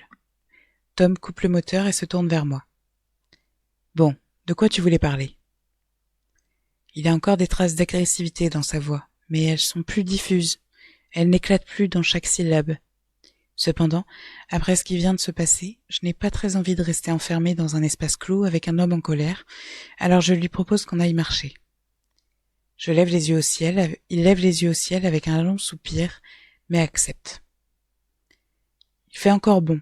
Des nuées de moucherons s'amassent sous les arbres, des rayons du soleil pénètrent à travers les feuilles et baignent le chemin d'une lumière qui paraît venir de sous nos pieds. Au-dessus de nous, des hirondelles bavardent avec frénésie. Nous faisons quelques pas en silence, moi devant. Tom un peu en retrait. J'essaye de réfléchir à ce que je vais dire, à la façon dont je vais le formuler. Je ne veux pas empirer les choses. Je ne cesse de me répéter que j'essaie simplement de faire ce qu'il faut. Je m'arrête et je me retourne. Il se tient tout près de moi. Il pose les mains sur mes hanches. « Là, demande-t-il, c'est ça que tu veux ?» Il a l'air de s'ennuyer ferme. « Non, dis-je en me dégageant pour repartir. Pas ça. » Le chemin descend légèrement de ce côté. Je ralentis et il me rattrape. « Quoi alors ?» Grande inspiration. Ma gorge me fait encore mal. Je suis enceinte. Il n'a pas la moindre réaction. Son visage reste impassible. On croirait que je viens de le prévenir que je dois passer faire des courses en revenant ou que j'ai un rendez-vous chez le dentiste. « Félicitations !» lâche-t-il enfin. Une autre inspiration. « Tom, si je te dis ça, c'est que, eh bien, il y a des chances qu'il soit de toi. » Il me dévisage quelques instants, puis il éclate de rire. « Ah oui, quelle chance. Donc quoi, on va s'enfuir ensemble tous les trois? Toi, moi et le bébé. Où est-ce que tu voulais aller déjà? En Espagne? » Je pensais qu'il fallait que tu sois au courant parce que... « Avorte, m'interrompt-il. Je veux dire, si c'est ton mari le père, tu fais ce que tu veux. Mais si c'est moi, tu t'en débarrasses. Je suis sérieux. Il faut que tu arrêtes de déconner. Je ne veux pas d'un autre enfant. » Il me caresse le visage. « Et je suis désolée, mais tu n'es pas du genre à avoir la fibre maternelle. Pas vrai, Megs? Tu pourras avoir la place que tu veux dans sa vie. T'as entendu ce que je viens de te dire? » crache-t-il, avant de se retourner pour revenir vers la voiture à grande enjambée. « Tu seras une très mauvaise mère, Megan. Alors tu vas t'en débarrasser. » Je pars à sa suite. D'abord je marche rapidement, puis je cours, et quand je suis assez près de lui, je le pousse violemment dans le dos. Je lui crie dessus. Je hurle. J'essaye d'arracher à coups d'ongles son sourire de connard arrogant, et il rit. Il me repousse sans effort. Je commence à dire les pires choses qui me passent par la tête. J'insulte sa virilité, sa femme ennuyeuse à mourir, son bébé moche. Je ne sais même pas pourquoi je suis si furieuse, après tout. À quoi je m'attendais? À de la colère? De l'inquiétude, peut-être? De la contrariété? Mais pas à ça. Il ne me rejette même plus, il m'expédie. Tout ce qu'il veut, c'est que je disparaisse avec mon enfant. Alors je lui dis, je lui hurle. Je ne vais pas disparaître. Je vais te faire payer. Tu vas payer ça pour le restant de ta vie, connard. Il a cessé de rire à présent. Il s'approche. Il a quelque chose à la main. Je suis tombée, j'ai dû glisser, cogner ma tête sur quelque chose. Je crois que je vais vomir. Tout devient rouge. Je n'arrive plus à me lever. Passe, passe, passera, la dernière y restera. Je suis bloquée là. Je n'arrive pas à aller plus loin. J'ai la tête lourde de bruit, la bouche lourde de sang. La dernière y restera. J'entends les hirondelles, elles rient, elles se moquent de moi, de leur pépiment tapageur. Une marée d'oiseaux de mauvais augure. Je les vois maintenant, noirs devant le soleil. Mais non, ce ne sont pas des hirondelles, c'est autre chose. Quelqu'un vient, quelqu'un qui me parle. Tu vois ce que tu me fais faire.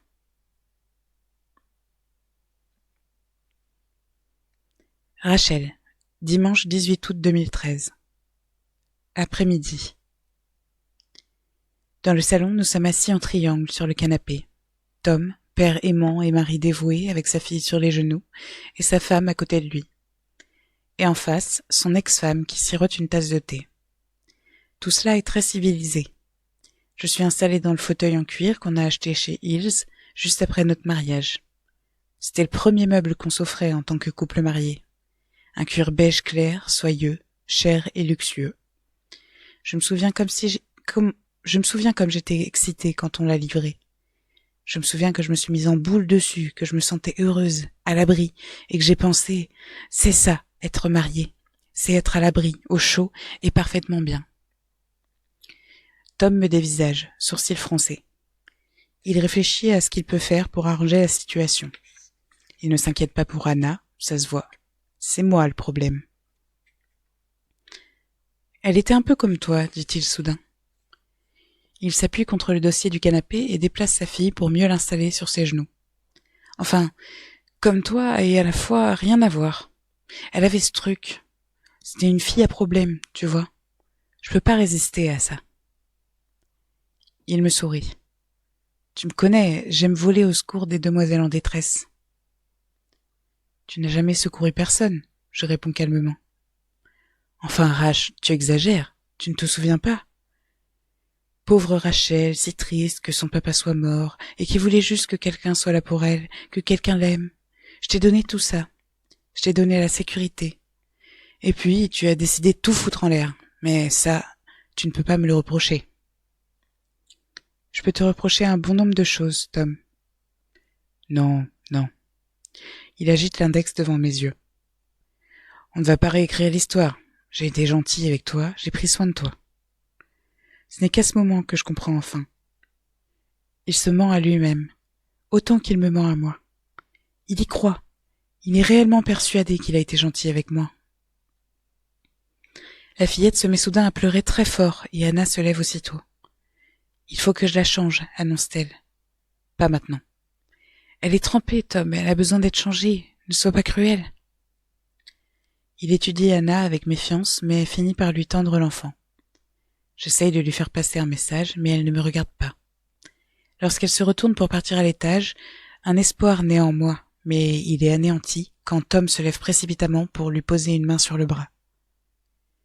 Ici, tu peux le faire ici. Anna traverse la cuisine et change la couche de sa fille sur la table. L'odeur d'excréments remplit la pièce et me retourne l'estomac.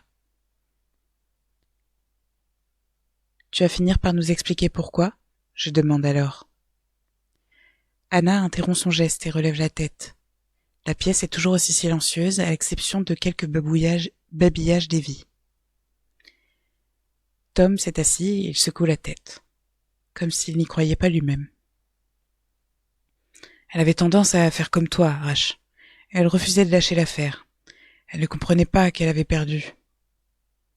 Elle refusait d'écouter. Tu te souviens, quand on se disputait, tu voulais toujours avoir le dernier mot. Megan était pareille. Elle n'écoutait pas. Il remue sur son siège pour se pencher en avant, les coudes sur les genoux, comme s'il me racontait une histoire.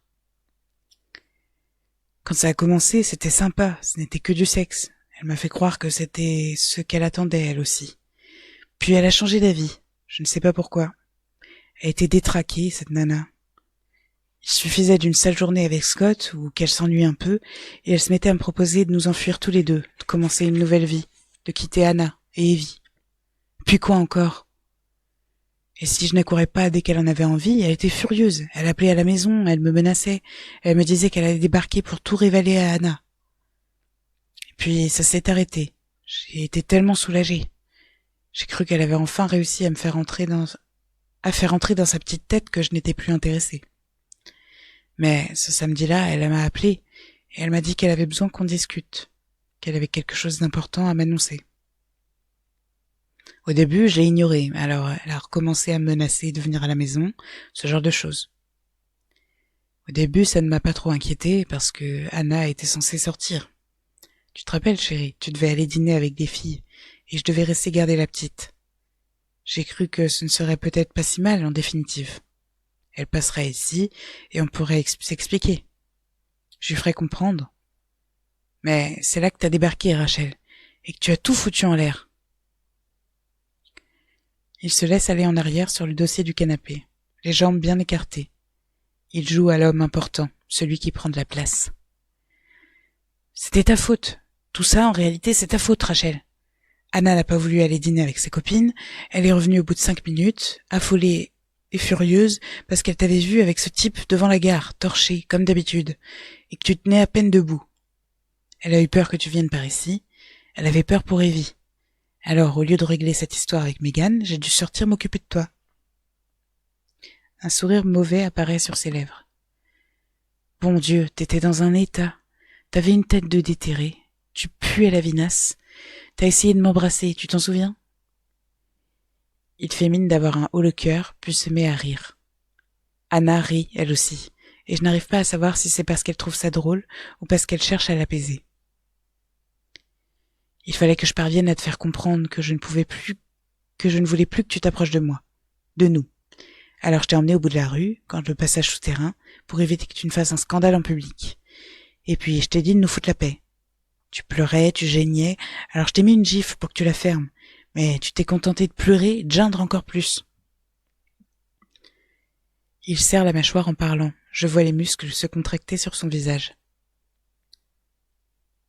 J'étais hors de moi, je voulais juste que vous partiez et que vous partiez et que vous nous foutiez la paix, Megan et toi. J'ai une famille, j'ai une belle vie. Il jette un coup d'œil à Anna, impassible, qui essaye de faire asseoir sa petite fille dans la chaise haute. Je me suis construit une belle vie, malgré toi, malgré Megan, malgré tout. C'est après ça que Megan est arrivée. Elle se dirigeait vers Blenheim Road. Je ne pouvais pas la laisser aller à la maison. Je ne pouvais pas la laisser parler à Anna, quand même. Je lui ai proposé d'aller discuter quelque part, et c'était tout ce que je comptais faire, je vous assure. Alors on a pris la voiture et on est allé à Corley, dans les bois. C'est là qu'on allait parfois avant, si on trouvait pas de chambre. On faisait ça dans la voiture. Depuis mon fauteuil, je vois Anna tressaillir. Il faut me croire, Anna. Je n'ai jamais prévu que les choses se passeraient comme ça. Tom la regarde, puis se penche en avant et examine les paumes de ses mains. Elle a commencé à me parler du bébé et elle ne savait pas s'il était de moi ou de Scott. Elle voulait tout révéler et elle disait que s'il était de moi, elle accepterait que je le voie. Et moi, je lui disais, j'en ai rien à faire de ton bébé, ça n'a rien à voir avec moi. Il secoue la tête. Elle s'est mise en colère, mais quand Megan est en colère, c'est pas Rachel. Elle ne va pas pleurer ni geindre. Elle m'a hurlé dessus. Elle m'a insulté. Elle disait des saloperies, qu'elle irait voir Anna directement, qu'elle ne la laisserait pas ignorer, qu'elle n'accepterait pas que son enfant soit abandonné. Et putain, elle ne voulait pas fermer sa gueule. Alors, je ne sais pas. Je voulais juste qu'elle arrête. Alors, j'ai ramassé une pierre. Il observe sa main droite comme s'il la voyait, la pierre, en ce moment même. Il ferme les yeux et pousse un long soupir. Je ne lui ai donné qu'un coup, mais ça a suffi. Il gonfle les joues et expire lentement. Je n'ai pas voulu ça, je voulais juste qu'elle se taise. Elle saignait beaucoup, elle pleurait, elle faisait des bruits affreux. Elle a essayé de ramper, de s'éloigner de moi. Il n'y avait rien à faire, j'étais obligée d'en finir. Le soleil a disparu. La pièce est plongée dans l'obscurité. Le silence règne, à l'exception de la respiration de Tom, pénible et saccadée. Aucun son ne nous parvient plus depuis la rue. Je ne me souviens plus de la dernière fois que j'ai entendu un train passer. Je l'ai mise dans le coffre de la voiture, reprend-il. Je me suis enfoncé dans les bois, je suis sorti de la route. Il n'y avait personne. J'ai dû creuser. Sa respiration s'accélère et se fait encore plus irrégulière. J'ai dû creuser à main nue. J'avais peur.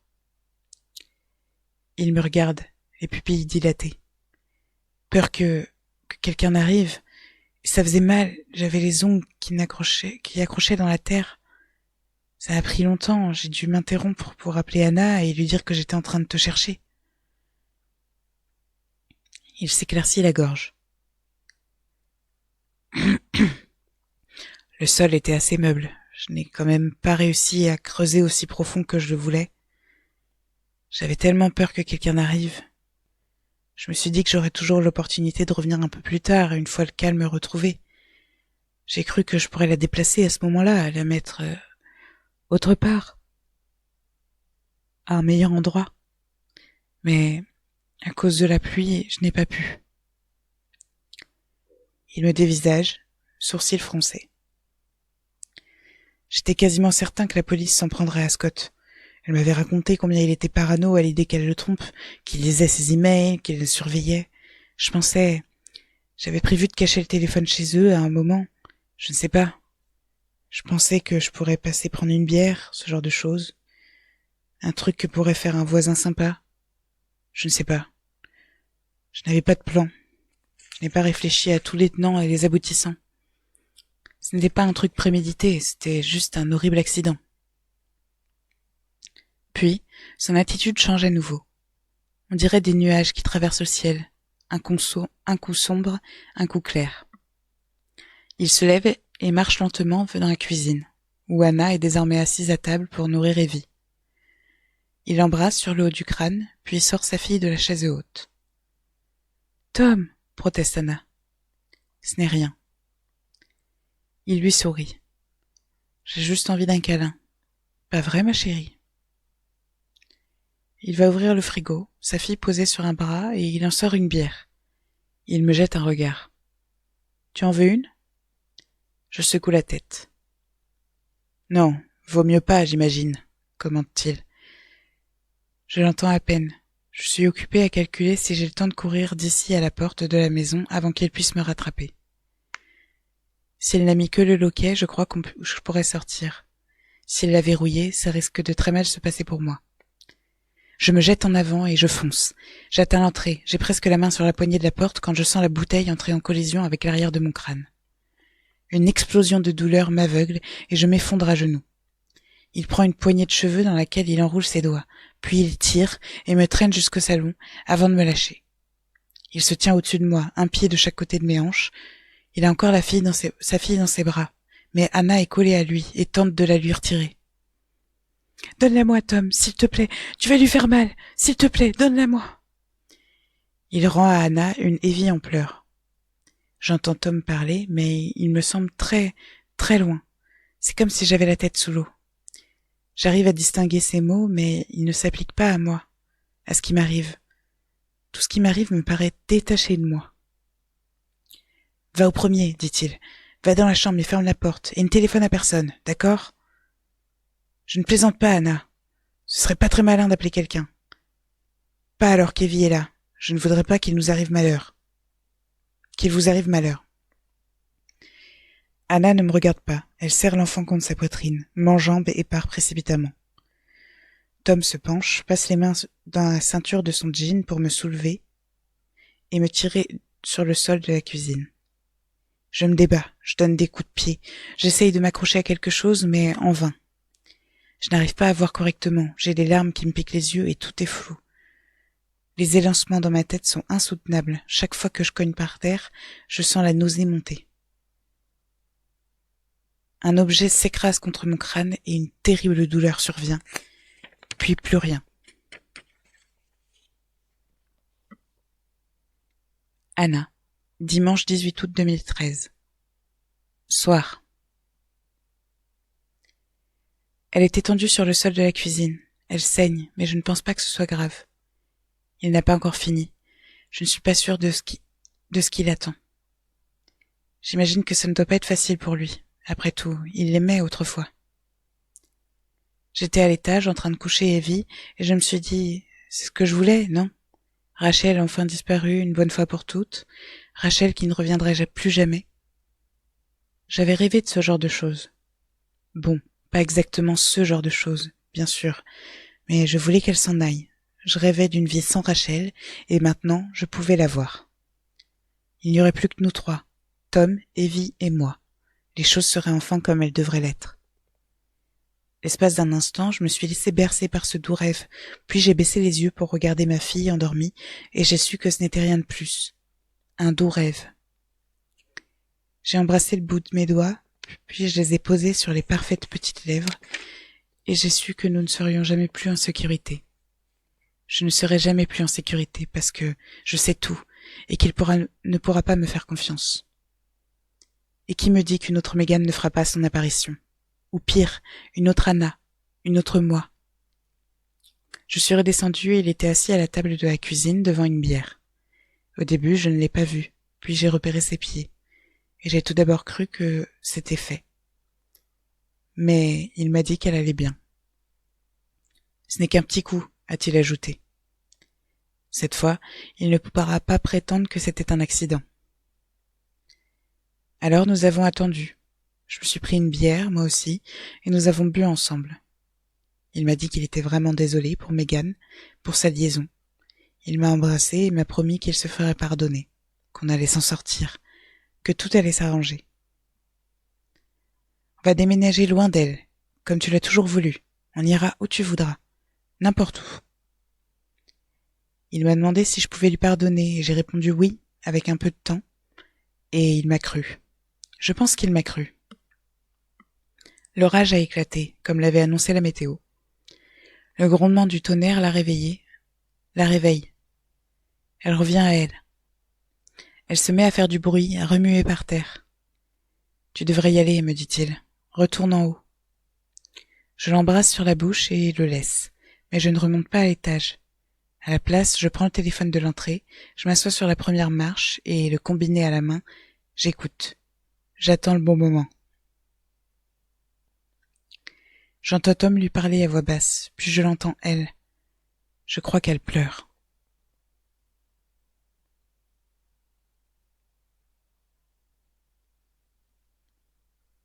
Rachel, dimanche 18 août 2013.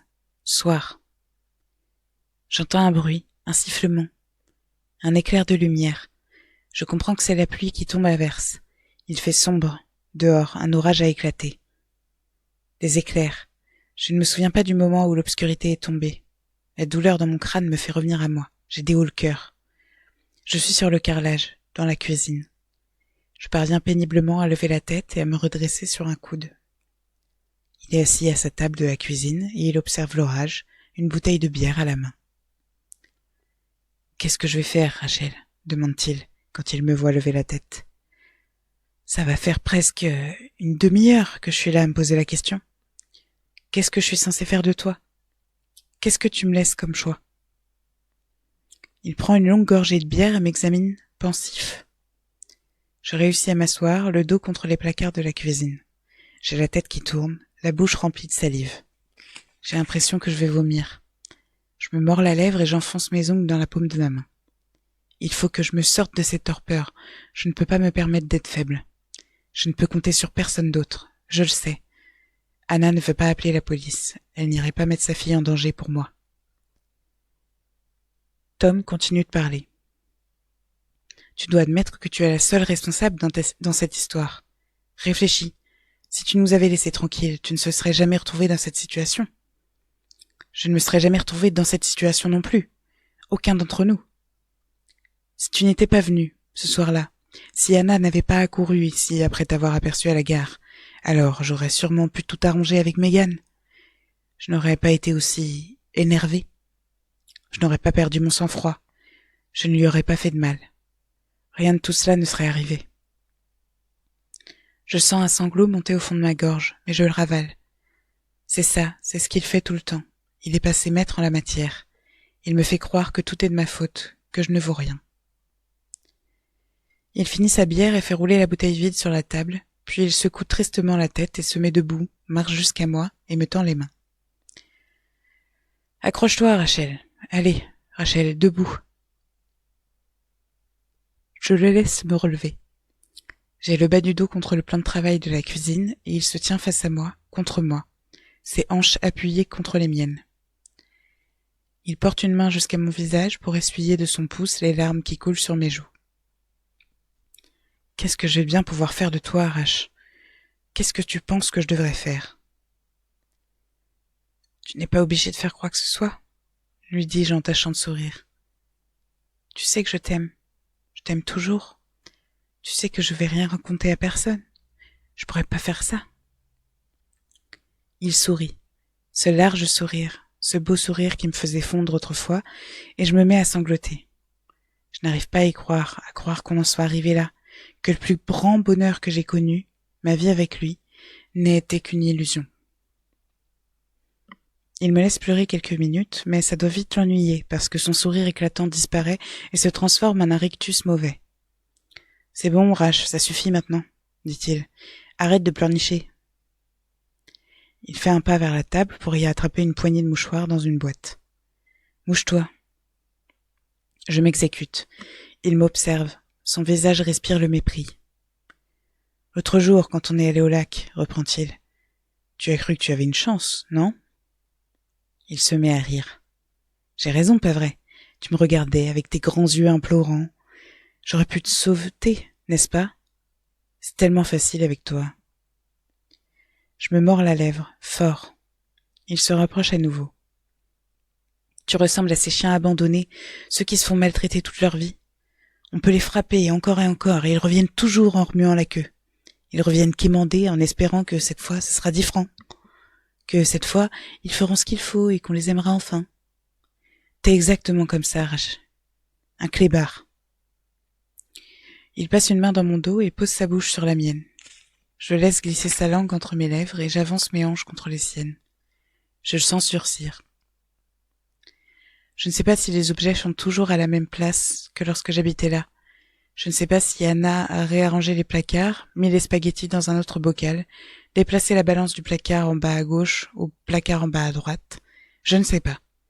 Mais tandis que je glisse une main dans le tiroir derrière moi, je prie pour qu'il n'en soit rien. « Tu as peut-être raison, tu sais, » dis-je à la fin du baiser. Je lève la tête pour le regarder bien en face. Peut-être que, si je n'étais pas venue à Witness ce soir-là, Megan serait toujours en vie. Il acquiesce et ma main droite se referme sur un objet familier. Je souris et me laisse aller contre lui. Plus près, et ma main gauche s'insinue dans son dos. Puis je lui murmure à l'oreille. « Mais comment peux-tu sérieusement penser que c'est moi la co-responsable, quand c'est toi qui lui as défoncé le crâne ?» Il recule, et c'est à ce moment-là que je plonge de tout mon poids sur lui. Déséquilibré, il va buter contre la table de la cuisine. J'écrase mon pied sur le sien aussi fort que je le peux, et lorsqu'il se plie en deux sous le choc de la douleur, je lui attrape les cheveux derrière le crâne et je l'attire vers moi, tout en levant mon genou pour le frapper au visage. Je sens un cartilage craquer et il pousse un cri. Je l'envoie basculer par terre, je me saisis des clés sur la table et je franchis la porte coulissante avant qu'il n'ait eu le temps de se remettre à genoux. Je me précipite vers la barrière, mais je glisse dans la boue et je tombe, et déjà il me rattrape. Il me tire en arrière, agrippe mes cheveux, me griffe le visage et me hurle des insultes qui volent parmi les gouttes de sang. « Connasse! Espèce de connasse! Tu ne peux pas nous laisser tranquilles! Tu ne peux pas me foutre la paix! » Je parviens à nouveau à me dégager, mais je n'ai nulle part où aller. Je n'arriverai jamais à retraverser toute la maison, ni à atteindre la barrière. J'appelle à l'aide, mais personne ne peut m'entendre, avec la pluie, le tonnerre et le bruit du train qui approche. Je cours jusqu'au fond du jardin, près de la voie ferrée. Je suis coincée. Je me tiens à l'endroit où, il y a à peine plus d'1 an, je me tenais avec son enfant, dans les bras. Je me retourne, dos au grillage, et je le regarde s'avancer à grands pas vers moi, résolu. Il s'essuie la bouche avec l'avant-bras et crache du sang par terre. Je sens les vibrations des rails dans le grillage derrière moi. Le train est presque là. On croirait qu'il pousse un hurlement. Les lèvres de Tom remuent. Il me dit quelque chose, mais je ne l'entends pas. Je le regarde s'approcher. Je le regarde. Je reste immobile jusqu'au moment où il fond sur moi. Et c'est là que je frappe. Je lui plante le tire-bouchon dans le cou. Les yeux écarquillés, il s'effondre sans un bruit. Il porte une main à sa gorge en me dévisageant. On dirait qu'il pleure. Je le fixe jusqu'à ce qu'il n'y arrive plus. Puis je lui tourne le dos. Tandis que le train passe, je vois des visages derrière les vitres illuminées. Des têtes penchées sur un livre, un téléphone, des voyageurs bien au chaud et à l'abri qui s'en retournent chez eux.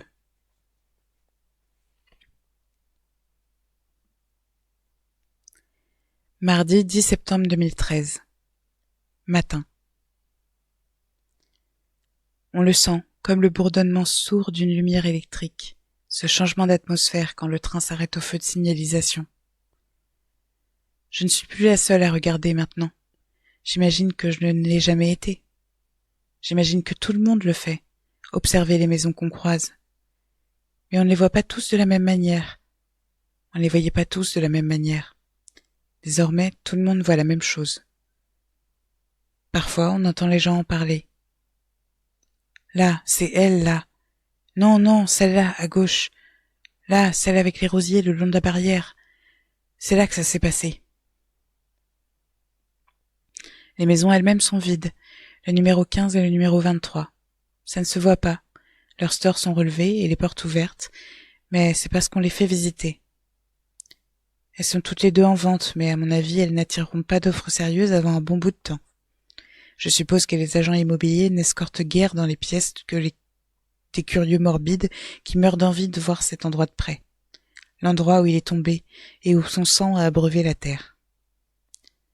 Ça me fait mal de les imaginer arpentant cette maison, ma maison où, autrefois, j'avais encore de l'espoir. J'essaye de ne pas repenser à ce qui s'est passé par la suite. J'essaye de ne pas repenser à ce soir-là. En vain. Côte à côte, trempés de son sang, nous nous sommes assises sur le canapé, Anna et moi. Les deux épouses qui attendaient l'ambulance. C'est Anna qui a prévenu. Elle a appelé la police, tout. Elle s'est occupée de tout. Les médecins urgentistes sont arrivés trop tard pour Tom, puis, juste derrière, les policiers en uniforme, et enfin les supérieurs, Gasquille et Riley. Ils en sont restés littéralement bouche bée en nous voyant. Ils nous ont posé des questions, mais j'arrivais à peine à comprendre les mots qu'ils prononçaient. J'étais presque incapable de bouger, ou même de respirer. C'est Anna qui a parlé calmement, avec assurance. C'était de la légitime défense. J'ai tout vu depuis la fenêtre. Il s'est précipité sur elle avec le tire-bouchon. Il l'aurait tuée. Elle n'avait pas le choix. J'ai essayé. Ça a été son seul moment de faiblesse. La seule fois que je l'ai vue pleurer. J'ai essayé d'arrêter l'hémorragie, mais je n'ai pas réussi. Je n'ai pas réussi. Un des policiers en uniforme est allé chercher Evie, qui, par miracle, était restée profondément endormie pendant toute la scène, et ils nous ont tous emmenés au poste de police. Ils nous ont installés dans 2 pièces séparées, Anna et moi, et nous ont encore posé des questions dont je ne me souviens plus. J'avais beaucoup de mal à répondre, à me concentrer, à articuler le moindre mot. Je leur ai dit qu'il m'avait attaqué, qu'il m'avait frappé avec une bouteille. Je leur ai dit qu'il m'avait sauté dessus avec le tire-bouchon. Je leur ai dit que j'avais réussi à lui prendre son arme et que je m'en étais servi pour me défendre. Ils m'ont examiné. Ils ont étudié les blessures que j'avais à la tête, mes mains, mes ongles. Ça ne se voit pas tant que ça que vous avez dû vous défendre, a fait remarquer Riley, soupçonneuse. Ils sont sortis et m'ont laissé là avec un policier en uniforme, celui avec des boutons dans le cou qui était venu chez Cathy à Ashbury, dans une autre vie. Il est resté sur le pas de la porte sans croiser mon regard. Un peu plus tard, Riley est revenu. « Madame Watson a confirmé votre version, Rachel. Vous pouvez y aller. » Elle non plus n'a pas voulu me regarder dans les yeux. Un policier en uniforme m'a conduite à l'hôpital pour me faire recoudre la plaie que j'avais au crâne. Il y a eu beaucoup d'articles sur Tom dans les journaux. J'ai appris qu'il n'avait jamais fait l'armée. Il avait essayé de l'intégrer, mais on l'avait recalé 2 fois. L'histoire de sa brouille avec son père était fausse, elle aussi. Il avait complètement déformé. Il avait emprunté toutes les économies de ses parents et avait tout perdu. Ils lui ont pardonné, mais il a coupé les ponts avec eux quand son père a refusé de prendre une seconde hypothèque sur leur maison pour pouvoir lui prêter à nouveau de l'argent. Il mentait tout le temps, pour tout. Même quand il n'en avait pas besoin. Même quand ça n'avait aucun intérêt. J'ai encore ce souvenir très vif de Scott qui me dit à propos de Megan, je n'ai pas la moindre idée de qui elle était. C'est exactement ce que je ressens. La vie entière de Tom était bâtie sur des mensonges, des malhonnêtetés et des semi-vérités censées le faire passer pour quelqu'un de supérieur, de plus fort et de plus intéressant qu'il ne l'était. Et j'ai tout gobé. Anna aussi. Nous l'aimions. Je me demande si nous aurions aimé cette autre version de lui, plus faible, plus banale, avec ses défauts. Je crois que oui. J'aurais su lui pardonner ses échecs et ses erreurs. J'en ai suffisamment commis moi-même. Soir. Je suis dans un hôtel d'un petit village de la côte de Norfolk. Demain, je continuerai ma route vers le nord. Édimbourg peut-être, ou plus loin encore. Je n'ai pas encore idée. Je veux juste m'assurer que je mets suffisamment de distance entre moi et ce que je laisse derrière. J'ai de l'argent. Quand elle a appris tout ce que j'avais enduré, maman s'est montrée très généreuse, alors je n'ai pas à m'inquiéter. Pas avant un bon moment. J'ai loué une voiture pour me rendre à Oakland cet après-midi. Juste à la sortie du village, il y a une église où sont enterrées les cendres de Megan, près des ossements de sa fille, Libby. Je l'ai lu dans les journaux. Il y a eu une controverse au sujet de l'enterrement à cause du rôle supposé de Megan dans la mort de son enfant. Mais, tout bien considéré, on l'a autorisée et je trouve que c'est ce qu'il fallait. Quoi qu'elle ait fait, elle a été suffisamment punie. Quand je suis arrivée, il commençait à pleuvoir et il n'y avait pas âme qui vive, mais j'ai quand même garé la voiture pour aller marcher dans le cimetière. J'ai trouvé sa sépulture dans le coin le plus éloigné, presque cachée sous une rangée de sapins. On ne devinerait jamais qu'elle est là, sauf si on sait où la chercher. La pierre tombale ne porte que son nom et les dates de naissance et de décès. Pas de « à la mémoire de », pas de « épouse, mère, fille bien-aimée ». La stèle de sa fille n'indique que Libby. Au moins, maintenant, elle a une vraie tombe. Elle n'est plus toute seule, près de la voie ferrée. La pluie s'est mise à tomber plus fort. Quand je suis repartie vers l'église, j'ai aperçu un homme qui se tenait sur le seuil de la chapelle, et l'espace d'une seconde, j'ai imaginé qu'il s'agissait de Scott. J'ai essuyé les gouttes de mes yeux pour regarder à nouveau, et j'ai vu que c'était un prêtre. Il a levé la main pour me saluer. J'ai presque couru jusqu'à la voiture, effrayée, sans aucune raison valable. Je repensais à la violence de ma dernière confrontation avec Scott, de l'homme qu'il était devenu, vers la fin, emporté, paranoïaque, au bord de la folie. Il ne retrouvera plus jamais la paix maintenant. Comment le pourrait-il? Je songe à cette idée et à l'homme qu'il était avant, le couple qu'ils formaient tous les deux, le couple que j'imaginais, et je suis envahie par le chagrin. C'est d'eux aussi que j'ai fait le deuil. J'ai renvoyé un email à Scott pour m'excuser de tous les mensonges que je lui ai racontés. Je voulais aussi m'excuser pour Tom, parce que j'aurais dû le savoir. Si j'étais restée sobre toutes ces années durant, l'aurais-je su? Peut-être que moi non plus, je ne pourrais jamais trouver la paix. Il n'a pas répondu à mon message, ça ne m'a pas étonnée. Je rends la voiture de location, puis je vais prendre la clé de ma chambre à l'hôtel, et pour m'empêcher de songer combien ce serait agréable de m'asseoir un verre de vin à la main, dans un de ces fauteuils en cuir du bar de l'hôtel, si accueillant avec son doux éclairage, je vais me promener jusqu'au port. Je suis parfaitement capable d'imaginer le bien-être que je ressentirais au moment de ce premier verre. Pour repousser cette sensation, je compte le nombre de jours depuis le dernier. 22. 23 avec aujourd'hui. Plus que 3 semaines. Ma plus longue période d'abstinence depuis des années. Fait assez curieux, c'est Cathy qui m'a servi mon dernier verre. Quand la police m'a ramenée à la maison, pâle comme la mort et ensanglantée, et qu'on lui a expliqué ce qui s'était passé, elle est allée chercher une bouteille de Jack Daniels dans ma chambre et elle nous en a servi une large dose. Elle n'arrêtait pas de pleurer et de répéter à quel point elle était désolée, comme si c'était sa faute quelque part. J'ai bu le whisky et je l'ai vomi aussitôt. Je n'ai plus touché à une goutte depuis. Ça ne m'empêche pas d'en avoir envie. Quand j'atteins le port, je prends à gauche pour le longer jusqu'à une petite plage sur laquelle je pourrais marcher et rejoindre Holkham, si je le voulais.